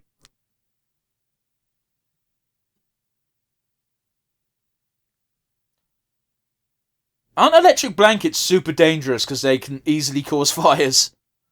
Oh yeah, definitely. And a little bit of wear, and you've got electric filaments on your skin. Oh, no. Oh, you little cum rag. I can't. I shouldn't be doing these jokes about the baby, but, like, fuck them. None of these characters are endearing at this point. They're all assholes. I don't know. I think Lamp has had his face turn. Well, so's Toaster, but I don't like them. I don't care for them.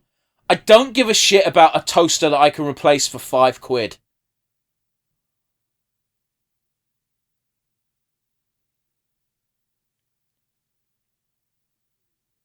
I think fucking oh, what's the name of that movie with the dogs? What, All Dogs Go to Heaven? No. No, the two dogs and the cat that get lost in the woods and they find their way back. It's not an animation film. It's a it's a live action film. Yeah, I don't know then. Oh, but you know the film I'm talking about, don't you? I don't think so. Okay, well now I'm gonna have to look it up. You just talk and I'll try and listen. But like, I will type in because there was a second. 2 dogs and they can't get lost in the woods. Yeah, okay. I'm actually gonna type that, and I shit you not, it will bring up. And cat get lost movie. It auto completed for me. Homeward Bound. Okay. You heard of that, right? I've heard of the title. I don't know what happens in it, other than the fact that you just told me that 2 cats and a dog 2 dogs and a cat get lost in the woods. Yeah, and they make it back home, and it's a really sad ending because you're like, oh no, the old dog. Can I spoil this movie for you? Well, if the old dog is like 93, then yeah, he's probably going to die soon. The old dog's a Labrador. The not so old dog is I think it's a boxer type dog, and the cat is a Siamese cat, or sort of adjacent. So they're all very distinct looks. Sure. And I'm going to spoil a movie that's about 40 years old. They get to the end. The old dog stays behind to fight off a wild animal. I forget if it's a wolf or something. And you're like, oh no, Shadow died. And at the very end of the movie, we're all sad because the old dog sacrificed himself and he just comes over the corner limping and he made it back home and it's all happy and great. Anyway, that's way better than this. Although the second there's a remake of Homeward Bound where the animals actually talk and it's way better. Okay. In the original, it's just you just watch 2 dogs and a cat in nature for a bunch and it's like, well, this is a thing. Yeah. The second movie's great because they get lost in the big city. Is it the same trio as well? Oh, yeah. At that point, it's just neglectful owners. Yeah, it was neglectful owners the first time. Okay, but neglectful owners that have a chance to learn from their mistake. I guess.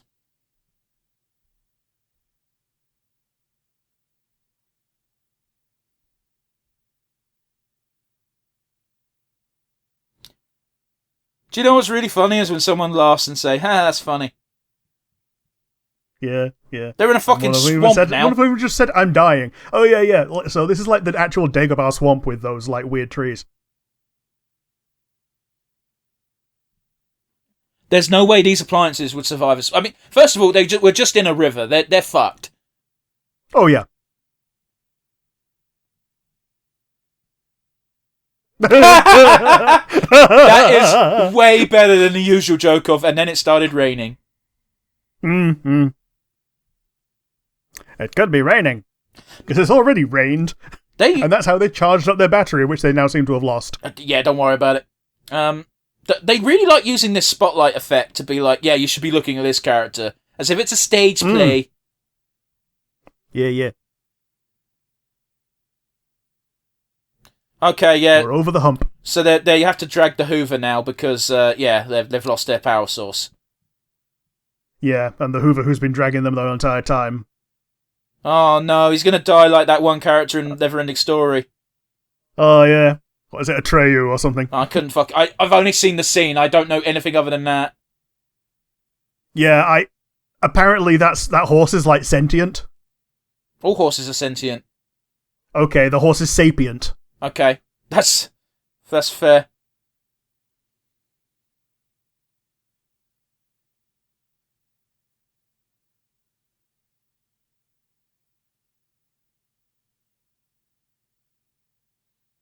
Okay, I was going to say. It turns out they all got to go in, and it goes to a better place. Wow, that's a really sad thing to fucking hear. I'm not scared. You fucking should be, bait. Yeah. But yeah, I thought the Hoover was a goner, but seeing as they're all getting dragged in, I'm going to guess there's some magical Deus Ex Machina that saves them. The radio's overdue doing something for the group, isn't he? Yeah. There's like a swamp anus further down or something that they all get shut out into.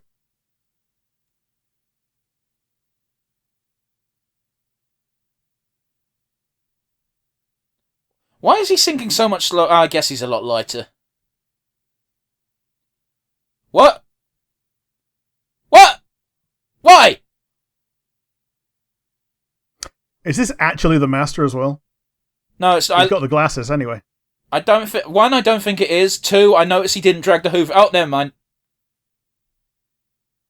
The fuck is he driving? He's climbing his tyre. He's got like a... Oh, he's got a monster truck. To be fair, you'd need a vehicle like that. This is the one place where that vehicle might actually be decent.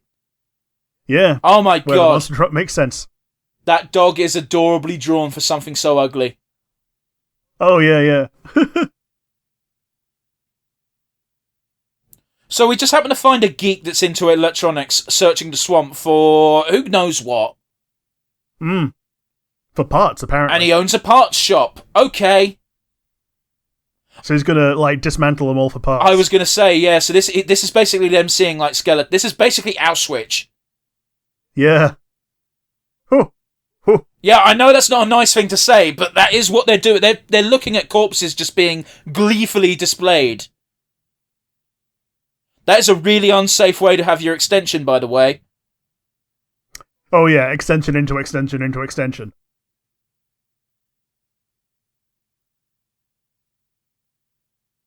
What the fuck was that meant to even... Is that meant to be chewing gum? It's like a tomato, I think. Who the fuck eats tomatoes like that, Rick? Cartoon men. You're gonna die. And he sounds like Igor. Yeah.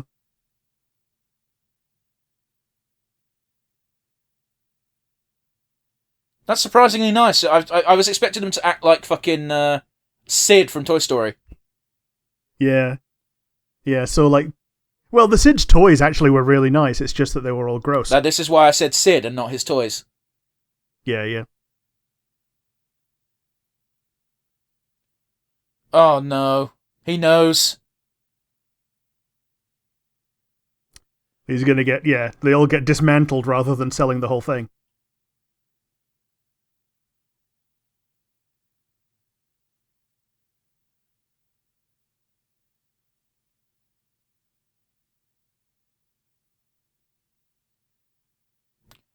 See, at this point, what's the harm in letting them know you're alive?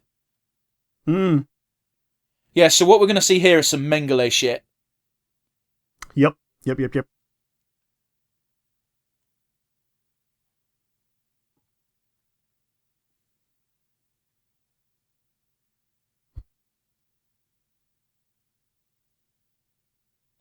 Why would... That's a perfectly good fucking cord. Why would you do that? Yeah. Just ripped it off.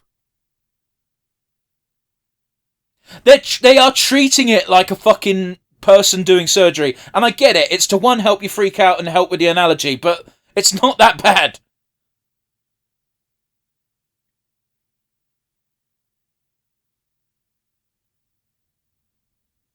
$5.95.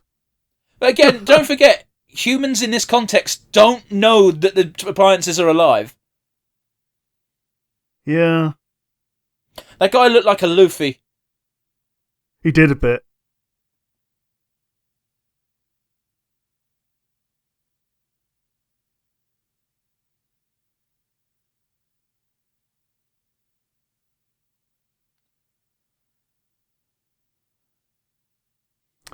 The big old broken TV with like the broken teeth. Again, all of these are A-tier fucking character designs. Now, as the owner of this shop, would you not be like, why the fuck is my gramophone playing? Oh, why is it playing Dracula music? Look at the fucking one at the bottom that's got tits. Oh, there she is. Yeah, oh, there she is, yeah. Spinning tits with the spinning nipples.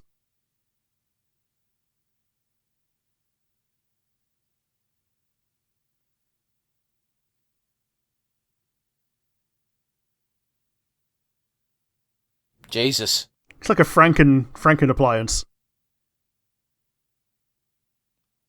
See, the light that's connected to the mains of this shop is probably pretty confident, because why the fuck would they... What are they going to do to him? He's a lampshade! Yeah. He's just a lampshade! Yeah. You can't harvest a lampshade for parts. Not really.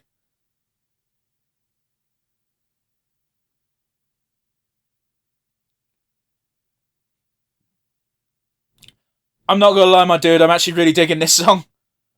It's the best song they've had so far. I mean, they've only had two, to be fair. Yeah.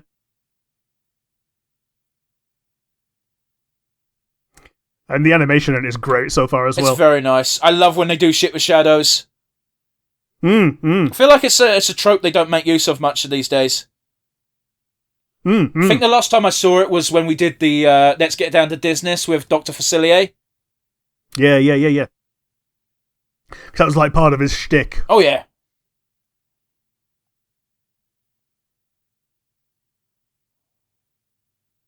I've got to ask, why did he make these things?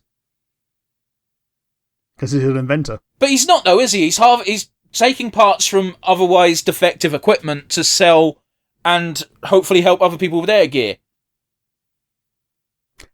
Maybe it's a case of, like, he can't sell the carcasses, so he might as well make some, like, weird art out of it. Fucking Etsy before Etsy. He should meet the witches. Yeah.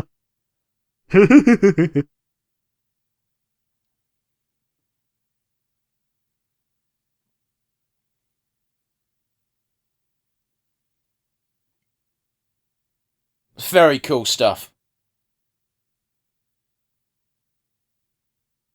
A spooky Mormon hell dream. What the fuck, man? Why Mormon? It's just what's on the brain because like of that play you saw last week. Yeah, but, like, this is how that song goes. Like, down, down to Goblin Town, spooky Mormon hell dream. Oh, okay then.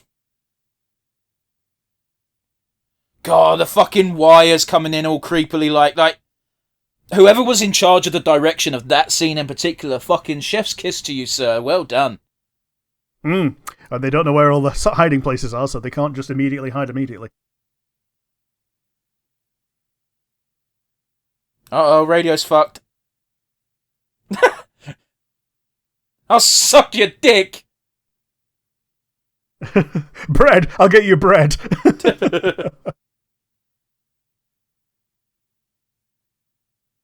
Like, this guy must be generally worried about his memory because he keeps... Every time he comes in, everyone knows what he's after, so they all hide automatically. So he's like, man, where did I put that? I could have sworn I put it here. Is someone fucking with me? They can't be, I'm the only one here. Ghosts? Do I have ghosts? Where are my ghosts? And now they fucking with me! He just breaks into a new song.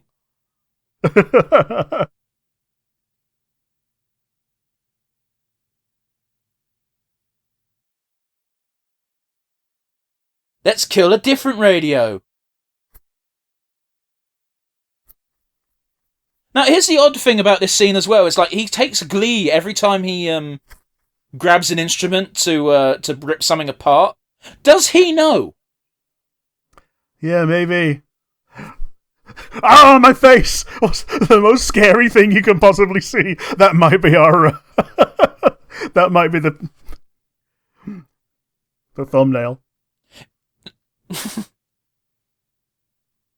The most not alarming thing about this scene is if they ever did a live action adaptation of this, it could be you or I could audition for the role of this man. Yeah. Okay, so fridges are sentient in this world. It's just apparently the one in their house wasn't. Excuse me, how did the dog reach the pedals? An additional dog. No, that's not allowed.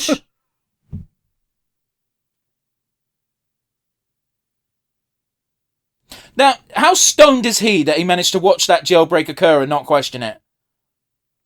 Yeah. And, I think I know that voice as well, but yeah. I mean, again, Hartman and Lovitz are both in this. There's a non-0% chance that they just put on a bit of a tone. True.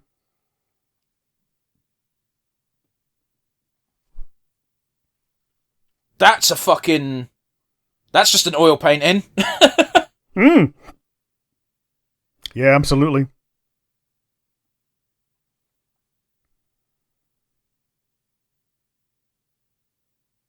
This is okay. I get the deal that he's all huggy and clingy because he's an electric blanket, but it's very weird.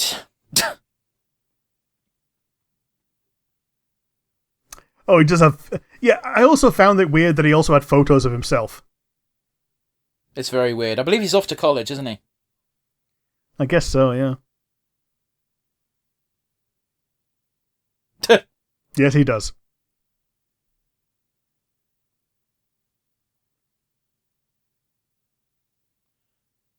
On the one hand, yeah, let your parents worry if they're going to worry about you going off to college. On the other hand, what bloke do you know who wears more than 3 pairs of socks?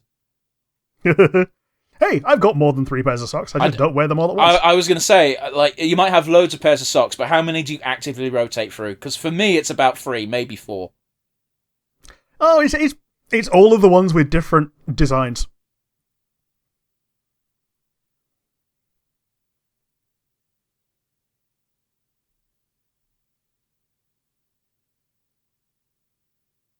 Can't take the TV, bro. Oh, these are new villains. No, I don't think they're villains. I don't think they're villains. I think they're just like they're feeling the same thing that the Brave Little Toaster Crow. Oh, the big old irony that he was going back to fucking get the old appliances. Yeah. Oh boy. He's gonna come back. He goes, "What the fuck happened to the air conditioner? Ah, I love that thing." Although apparently the problem with that is that he left it on while they left, and that's how it could burn out. Twat. They're not gonna fucking telephone them. Why aren't the telephones sentient? Like even the lights are sentient. Look, I'm just gonna say it, Rick. I'd hate to live in this universe. A little bit. Toy Story, if it's just limited to toys, fine, that's great. Maybe even a bit sexy. But every single electrical appliance, nah, I can't do that shit. Especially when I know what I've done to my PC. I know that number. Yeah, isn't that fucking Pixar's number? Yeah, it's the studio. It's where the California Arts Institute art department was. Gotcha.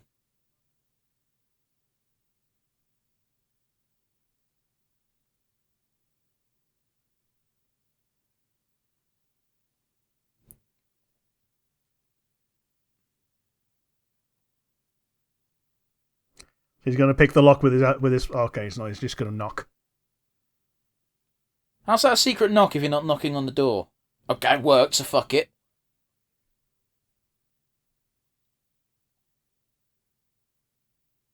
I think you're right, Rick. I know there's a certain scene at the climax of this movie, so I think these new appliances are the reason why they head to that scene. Fair enough. Oh yeah, to the dump. Man, that telephone is very Futurama coded.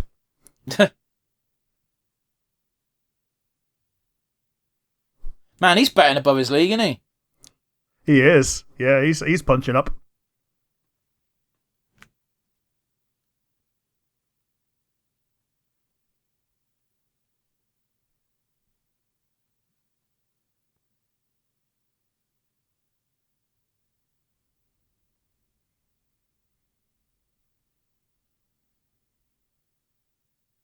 I love how even the lamp's like, that. None of that happened at all. Mm-hmm. I love how the lamp just looks like fucking Grimace. It does.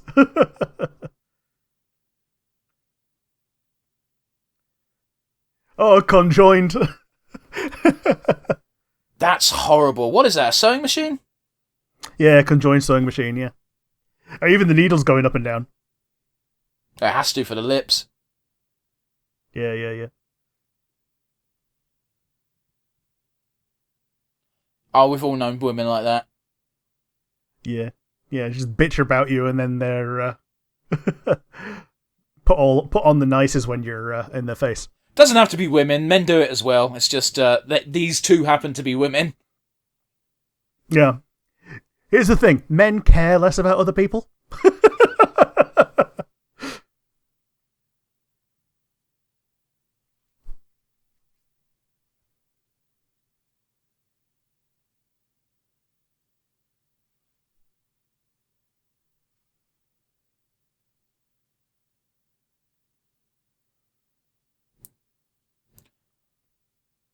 Oh, geez, so they did. Rabbit ears. So they did take one appliance with them. They're like, we're not leaving the fucking telly.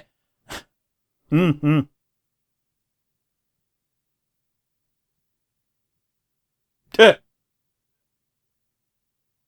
It's weird that the TV's allowed to have a human face. Yeah.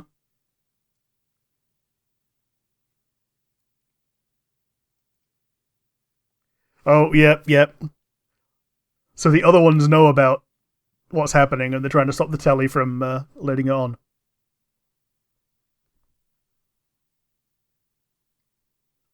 He's even got a bandit mask to show that he's evil.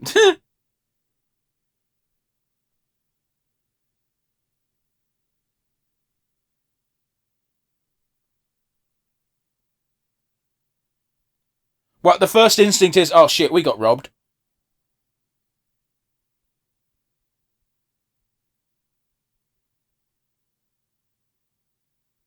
Did you see him use a key?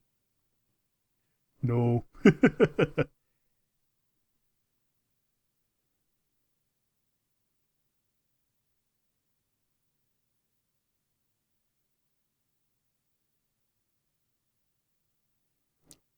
This 80s computer. I was going to say, it looks like it's meant to be a computer, but I don't remember the 80s computers being that small.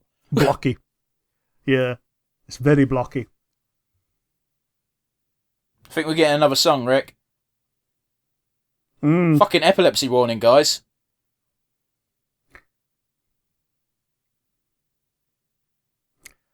Don't like this song. This is like, the very synthesizer-ish 80-ish song. Okay, that's cool.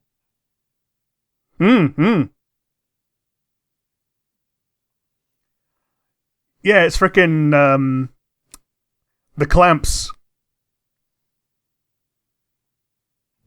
No, it's Roberto, isn't it, from Futurama? Both work. Yeah, Roberto's a bit more of that IE thing.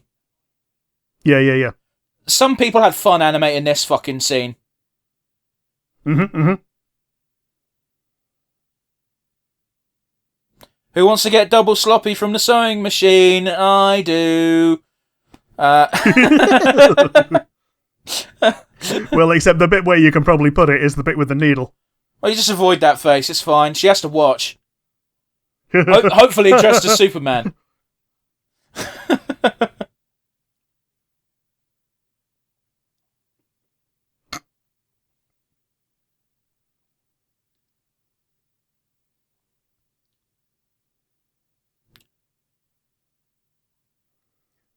Yeah, the satellite TV.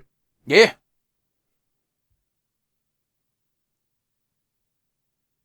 That's someone doing such a really half-assed attempt at a French voice. Yeah. Did I just say now available in stores? Yeah.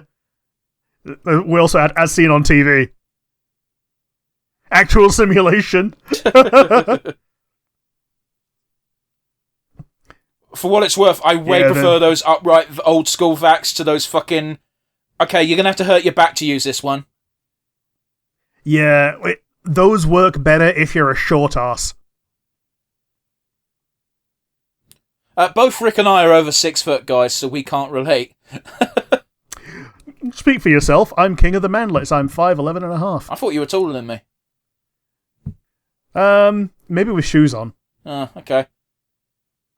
But yeah, I'm 5'11 and a half, which is basically as tall as you can be without being a 6 foot man. Might as well be fucking 6.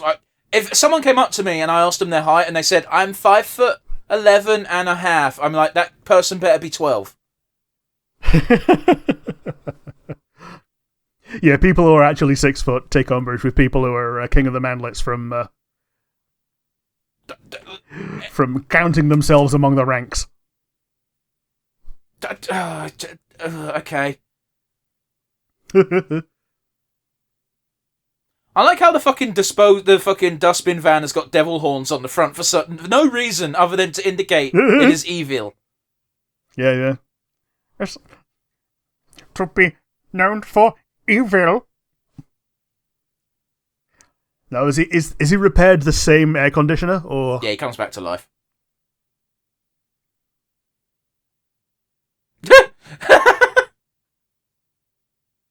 Oh, he's welling up with this condensation. But at the same time, he still has to stay there and stay on. Yeah. So it's a real, like, fucking... Wouldn't it be fucked? Choice of damnations, yeah. Wouldn't it be fucked if it cut back to him and he just goes, "Why won't you let me die?" Yeah. Okay, I see. So the devil horns are meant to be the scoop for the bins that it picks up, but that's still... No fucking van has that at the placement. Yeah. They're like fucking orc tusks. For real. Getting to the big climax of the movie, Rick. I hope you're ready for some fucked up, nasty shit. And I'm not talking about fucking Pamela Anderson's sex tape. We are about to see some fucked up shit. That's weirdly... No, that would fuck up the pile. It would, yeah. I've been to precisely one landfill in my life. They don't look like this. I've technically been to one, in that my school was built on top of one. And now and again, something from the landfill would just burp up into the playground.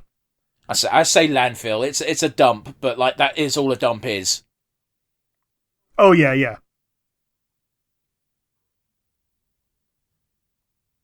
God damn, they did a good job making that look evil, didn't they?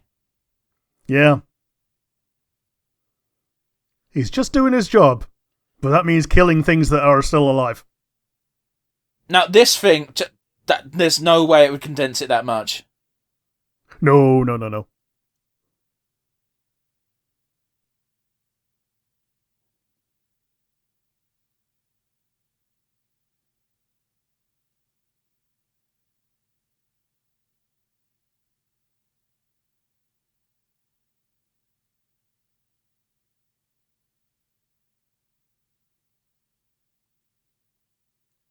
I absolutely love how the TV is like... I'm trying to be a bro. I'm going to do my best to save my friends because I can't do fuck all else. Yeah, it's really cute that the TV is trying to be a bro. I like it. Is this? Oh, I was going to say, yeah, is this car going to come up, huh? Oh, poor little guy. Get ready for the saddest song in the entire movie. Hello, darkness, my old friend. Okay, it's not that sad, but... I've come to fuck with you again.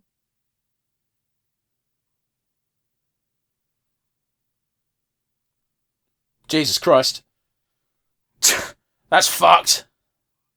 I love how the Crusher has clearly got the features that indicate that it might have life, but it's a soulless... No, it has to be soulless to do its job. Yeah. Oof. Jeez. And those cars just have to watch. Yeah, worthless. Do you think this film / the novel that it was based on might have had an anti-consumerism message? Oh, no. Where could you get that message from? By the way, sarcasm exists. Oh, I was fully aware you were being sarcastic. I was just looking at the the lady friend and thinking things. Yeah. He's we know he's punching up. She'd look right at home in that fucking Atlantis movie we watched. Yeah, totally. That car looks pretty good, other than the fact that it's fucked up. The most fucked up thing about that shot is if you looked at the steering wheel, it was trying to fucking steer away. No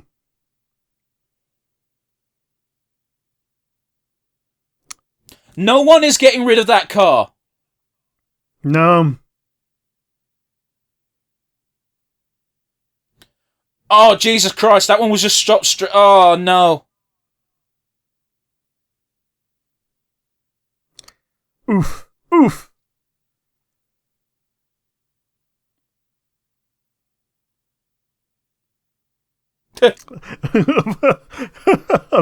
a pocket in every trouser.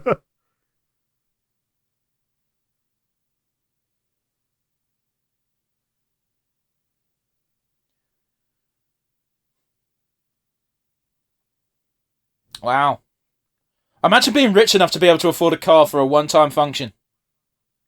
Yeah. I mean, for oil barons, yeah, that sounds about right. You've also got to bear in mind, in the States, they don't have an MOT thing. No. So you can just pick up a car, fix it up enough to be drivable, and drive it. Hmm. In the UK, you have to have a thing called an MOT. You got to do it every year? Yeah, pretty much.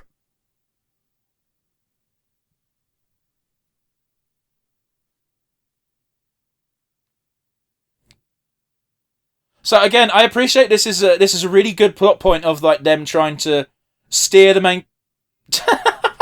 About time, dickhead. Yeah, because I'm advert blind. I just actively don't pay attention to ads. That's fair. I was just gonna say, like, that very much closely resembled a Rick and Morty fucking improv bit. Mm-hmm. Like, my dad doesn't understand why I mute the TV when the adverts come on, and he just has his eyes glued to it to see when the action comes back on. Which means that he pays more attention to the adverts than you otherwise would. By the by, fun fact, adverts are legally limited to their audio to only be as loud as the TV show that is playing. However, yeah, only the loudest part of the TV show. Yeah, which means if you're watching a movie with explosions, I've got some bad news for you, buddy. Mm-hmm.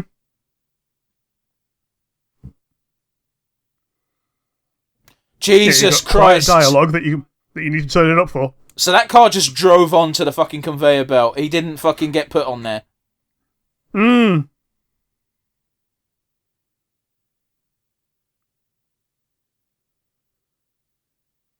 Fuck, that's... I know they're just inanimate objects, but this is a rough scene. It is, yeah.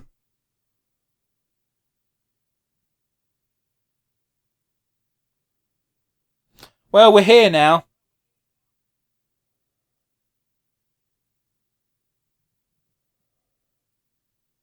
Jesus Christ, this is even like the Toy Story 3 ending. Yeah. Which, they could have ended with that, but they didn't want to traumatize people because they knew that it did. I'm just saying, I think it would have been a much better movie if it did. Yeah, kind of. It also meant that there wouldn't be a Toy Story 4. I also think that should have been the last of Toy Story full stop. I've never seen Toy Story 4, but I can't imagine it's good. It's fine. Okay, but is it better than just ending it at 3? No. Like, if your movie would be seen as being, you know, dramatically better to not exist, how weird would it be? You go to a dump and see a frickin' photo of yourself. I'd be, like, concerned, especially if it was a photo of me when I was 6. Yeah, with a frickin' rat bite taken out of it. Just like, fucking, what serial killer is planning to rape me? In a dump. In a dump.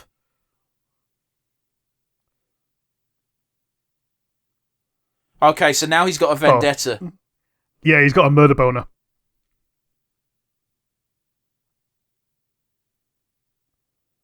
How is he... like, no way is he going to recognise those as his shit. Especially now that they've been kidnapped again.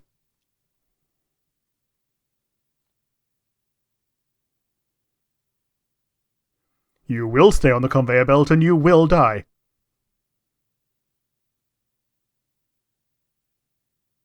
Okay, so their big plan was if we split up, he can't get all of it. Now he's confused. Now he's really mad. Now he turns red. He enters phase 2.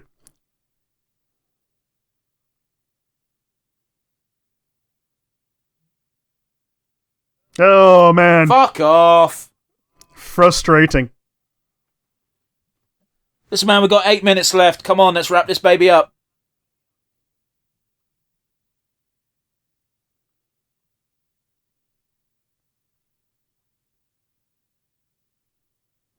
I was going to say, there's no fucking way he can fit... Okay, I guess he just doesn't care. Yeah, he don't care. He's just going to, like, demolish it all. Oh, he used a super. Yeah. He becomes a Alolan Golem. I'm getting really frustrated at this point that he keeps looking away 2 seconds before. Yeah. It's very frustrating.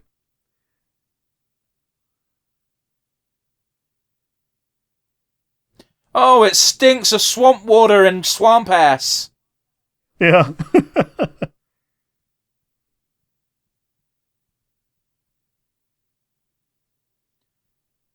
Why? Okay, like, the lamp, the radio, and the blanket makes a degree of sense, because he slept with those.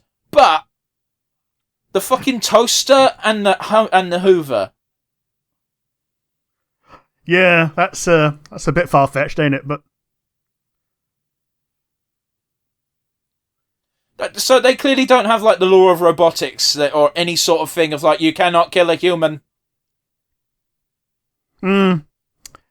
We've got an evil red filter unless we're about to find out that the Muncher is actually sentient and is actually the good guy. Well, he can't be that good of a guy, can he? Well, no, but like, if its tipping point is between human and not. Like, this is a lawsuit waiting to happen, isn't it? Yeah. Peril sounds! Peril sounds!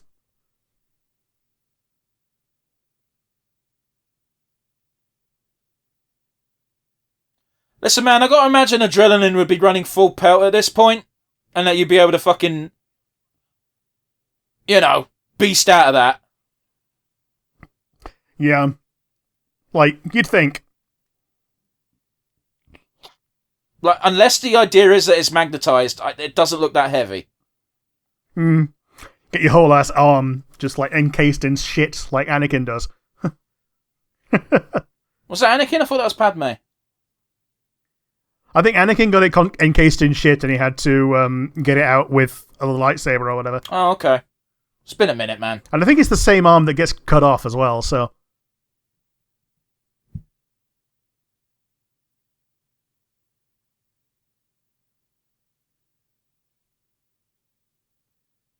I now realise why I'm fixating on that woman so much, because they've drawn her tits really poorly. Yeah. That's really not safe, guy. Oh, it's not, no. Even with a rope.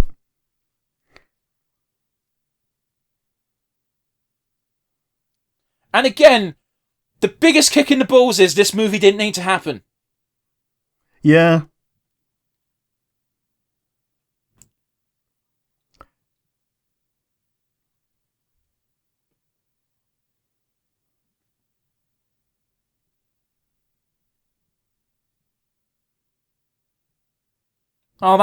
Yeah, Roosevelt knows about this. Fuck, I can't do a Roosevelt impression. It would have been great if I could. Roosevelt, this would have been pre-2, wouldn't it? I think it was set even further in the past than it really is. But they mentioned World War II ending, didn't they? Yeah. Fuck it, I don't know.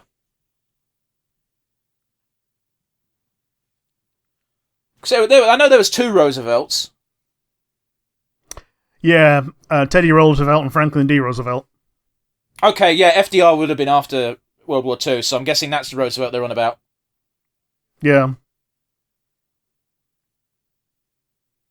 No, I'm wrong. Franklin D. Roosevelt died in 1945. Okay.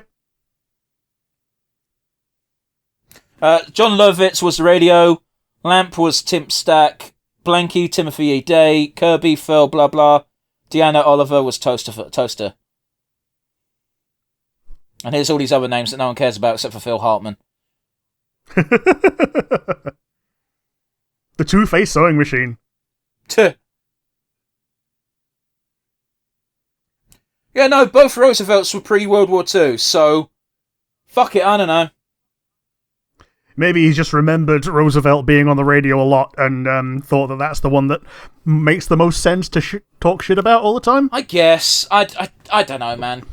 I don't think that it matters too much, and maybe they didn't mention World War II ending, and it was just because I know there was a brief period where we spoke about both World Wars, so, I don't know. Yeah. Also, I think all the TVs in that one were all black and white. Yeah, but they had computers. Yeah. Or a computer that was very small, I might add. Yeah, yeah. So, yeah, I don't know, man. I do not know. Man, speaking of computers, I remember there was a meme going around not too long ago of, and it was aimed at millennials for some fucking reason. And it was just like, hey, millennials, this is what computers used to look like. And it was like a big old machine that took up a whole room. And it's like, the oldest millennials, like, one, we know, and two, the oldest millennials were around for that. Yeah, like, fuck, man. Like we between the two of us, we've got a pretty decent range of millennialism on our podcast, because I'm like near the tail end and you're like bang in the middle. Yeah. Apparently, the Daily Mail is now coming for Generation Z. They've been doing that for like 3 years. Yeah, but like they've stopped coming for millennials in favor of Generation Z. It's like Generation Z are now eschewing proper sandwiches like ham and mustard for new and outlandish ingredients. Okay. Here's the thing, Rick, is like they've been doing this for a while with the Alpha and the Zoomers, where a bunch of news outlets, not the Daily Mail. I mean, Daily Mail are trash anyway, but that's neither here nor there. It's barely news. Yeah. A lot of news outlets are like, oh, Generation Alpha and Generation Zoomer are doing X and Y and Z, and millennials are pissed. And there's a lot of people just being like, no, we're not. We don't really care. This is the only people that are pissed are the boomers. Yeah, and they'll be dead soon, so it's fine. I'm not wrong. They're dying. Yeah. Well, it's like, I don't wish death on people, but I do wish for the things that they hold to be out in the public market again. Well, again, this generational bullshit. Like, it's skipped to generate. It's only boomers that get mad. Even Gen X don't give a fuck. Yeah. But it's like, no one's hoarded more wealth than boomers. Yeah, because no one's been able to do so. And I've got some bad news for you. Even when the boomers go away, that isn't going to magically free up. It's fucked everyone over. It's going to go to their kids and the government. Anyway, we're not here to talk about that. We're going to talk about Brave Little Toaster, which just finished. We just reached the end of the credits. We managed to pad out some bullshit during the credits. Rick, that was your first time watching this movie. What did you think? It was generally okay. I can understand how it would be some people's favourites movie. It had a cute little, anti-wastefulness message, at least. And you saw the character development happen in real time, and it didn't feel unearned, you know? Each character that had a apathy face turn did so because they saw one of their allies in danger. Or all of their allies in danger. It's one of those, isn't it, where every single character at the beginning of this movie just didn't give a fuck about the others. Like, fuck, they caused the air conditioner unit to kill itself, and they were like, man, I didn't think he'd take it so hard. And that's it, and then they moved on. Yeah. Like, that's fucked. Yeah, because they're soulless appliances, and then we find out they're not so soulless, they're actually adorable. But yeah, how about you? What do you think? Yeah, I think that visually this movie was incredibly fun. They had some real fun with the specifically with the song segments. Yeah, absolutely. And spoiler for what's to come next. Yeah, the songs were animated fantastically well. Yeah, the songs' actual contents were kind of but like the visuals that went with them, fucking A-star. For a movie that came out in '87, a very beautifully animated movie. Yeah, fantastic. And yeah, I think the plot was kind of but I'm also a 32-year-old man who watched this movie when he was 10, so... And also, this predates Toy Story, which has, like, a lot of the things in Toy Story, you can see the DNA. Oh, 100%. And, like, we've seen things that evolved from this, so it's like people looking at Seinfeld and going, yeah, this isn't funny, when nearly all jokes are evolved from something that was on Seinfeld 10 years before. Oh, absolutely. And at the end of the day, I'm sure this isn't the first time someone's story was, oh, what if everything was actually alive? Right. Like, as you say, it was a novel beforehand. And then... Novella. Better than a telenovela. But anyway, let's get to our usual wind down, shall we? We've been recording for a long-ass time, and we kind of want to get it over and done with. Rick, do you have a standout favourite moment? It was the Chop Shop song. Let's just get this out of the way right now, Rick, that my favourite moment's the exact same, so let's roll this into one. Yeah. So both of our favourite moments is the Chop Shop song. I think my absolute favourite, 1 second clip was when the oven was revealed to be alive, because I think the oven was fantastically animated for something that was otherwise not villainous, but looked very sinister. Yeah, because the appliances singing during that song weren't really... they were like... It almost served as a warning while also being able to have a bit of fun by scaring the shit out of the newcomers. It's very much prison mentality. Yeah, it was a hazing song. Yeah, and the transitions with the shadows were excellent. The visuals were awesome. The designs of the fucked up appliances was A+. The one that stands out in my mind was absolutely the television using the broken glass as teeth. Just fucking A star. Yeah, it's just fantastic. And like we say, you can see the DNA between this and Sid. Oh yeah. We only got one Frankenstein appliance that was outright apparent, and yeah, you can 1-to-1. Yeah, absolutely. So that's both of our favourite moments out of the way. Yeah, I will just loop back very momentarily to the antagonist for this being the human. Very different motivation to Sid, because Sid was just a fucked up child doing fucked up things, as a lot of children do. Whereas this was... It's weird, isn't it? Because we're taking it as the human follows the human rules of he doesn't know the appliances are sentient. So there's no ill intent here. But then when he's actively breaking apart an appliance, he's taking glee in it. So it's like, how much does he know? There's an element of mystery here, and it's kind of an interesting question. Yeah, I mean, the other part of it is, if you're taking it as someone who doesn't know that the things are alive and still taking glee from it, he's probably taking glee from upcycling junk that he's found, which is actually kind of noble in a way. I get what you're saying, yeah. Because the other people that deal with junk are the people that own the junkyard, and they definitely are not doing any upcycling. They're just literally turning everything into cubes. Yeah, but we also didn't see the humans there. True. In fact, it might as well have been automated. We only have 3 humans in this entire movie. We've got the master, what appears to be his girlfriend, and this chap. Oh, and we got the people in this chap's shop, but they weren't really characters. Yeah, and the mum was off screen and doesn't have a design. Yeah. The mum may as well not appear, which she doesn't. So fair enough. Yeah, Mr. Sir not appearing in this movie. But yes, let's get down to what we may not have liked so much. Rick, what's your weakest link? I think that sometimes there's a big divide between what should and shouldn't be sentient, and sometimes it's weird to just kind of have to just accept it. Well, it's like we learned that the fridges are indeed sentient, but the one at the beginning wasn't, so unless it already died, I don't know. Yeah, that one's not sentient. Maybe it's not been plugged in for too long. But it doesn't seem to stop other things being sentient if they're not been plugged in for a while. But here's the thing is, even the sentient fridge didn't get given human characteristics. It was just moving with everything else. It was very odd. Yeah, it was a bit weird. So I guess consistency is my weakest link, and I assume you've got a more damning one. So what would be your weakest link? Oh, my weakest link is this movie didn't have to happen. As in the plot didn't have to happen. If the appliances had stayed where they were at the beginning, it would have had the exact same ending. True.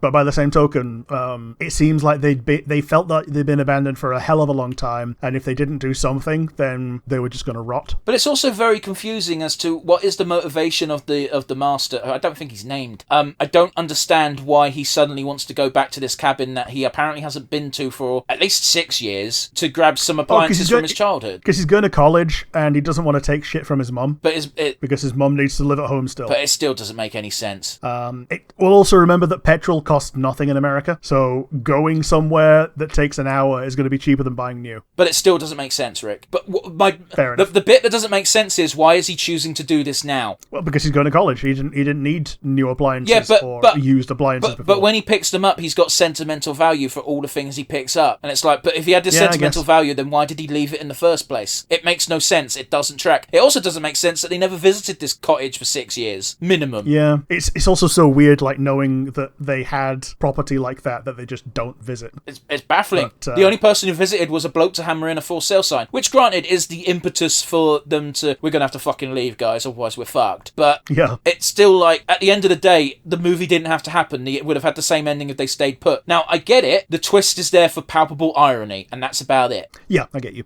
I'm not a fan of it. It's by far not the most damning thing I could say about this movie. There's nothing that lacks quality. It's just, I don't like that twist. I think it's silly. Yeah, you don't like the Shaggy Dog twist. It's not Shaggy Dog. You use that so...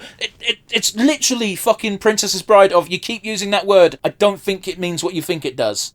Inconceivable. Like, for real, though, you use it... I mean, you've been getting better. You haven't used it for a while. But there was a point where you go, oh, Shaggy Dog Story, Shaggy Dog Story. And you'd say it for fucking everything. And it's like, it's not, Rick. You don't know what that means. Shoot the shaggy dog. Anyway, Rick, let's get to our final crowning moment. Who gets your MVP today? Well, even without knowing the additional bonuses, I'm giving it to him. But knowing the additional tidbits of information that you told me, even more so, John Lovitz. Yeah. His voice work was fantastic. Dare I say, mildly addictive. He gave more life to the radio than any of the other appliances. I'm sorry for everyone else that was involved. I disagree on that front, because I think the voice actor for Brave Little Toaster themselves did a magnificent job. I also thought the lamp was incredibly good. I don't think Lovitz did a better, more standout job than anyone else. I think it's very impressive that he did it all in one day. Yeah. I think that the benefit that he has is that his appliance design is less human, and therefore he has to add more humanity through the voice work. I also disagree on that front, because I think the animation team did a bang-out job of humanizing this radio that had no human features. Sure. I'm not detracting from Lovitz at all, and Lovitz absolutely deserves the MVP, especially from your point of view. I'm just saying I think you're detracting a bit from other people's work. Sure, fair enough. But yes, he gets it from me. How about you? Who's going to get your MVP today? My MVP is going to go to... I'm going to give it to technically the director, I suppose, because the direction and the choreography, specifically for those musical pieces, was 10 out of 10. I'm even including the weird random scene for the frogs and the fish. Yeah, the one where it's like you said, it started out feeling like Stomp, and then yeah, it just evolved from there. I was very disparaging at the beginning, but the actual scene itself is very nicely done. And even following on from that, the bit with the flower, that entire nature scene was great. So direction, fucking 10 out of 10. Like, that's who's getting my MVP, is the direction. But the or director, I should say. But at the same token, giving it to the director, it's giving it to everyone who fulfilled the direction's vision. Sure, yeah. So like giving it to the animation department for an animated movie. But I get you. I totally get you. Like the visual fidelity was fantastic. Even with this old VHS of something that was even older at the time, I didn't see any problems with the visual quality either. And yeah, it just shone. Like individual scenes, any one individual scene, you were like, oh man, shit, this is beautiful. And then it's animated. Yeah, if you'd have told me that this was animated and done a lot later than 1987, I'd believe you. This feels like, honestly, I don't say this a lot, it feels ahead of its time animation-wise. Oh, totally.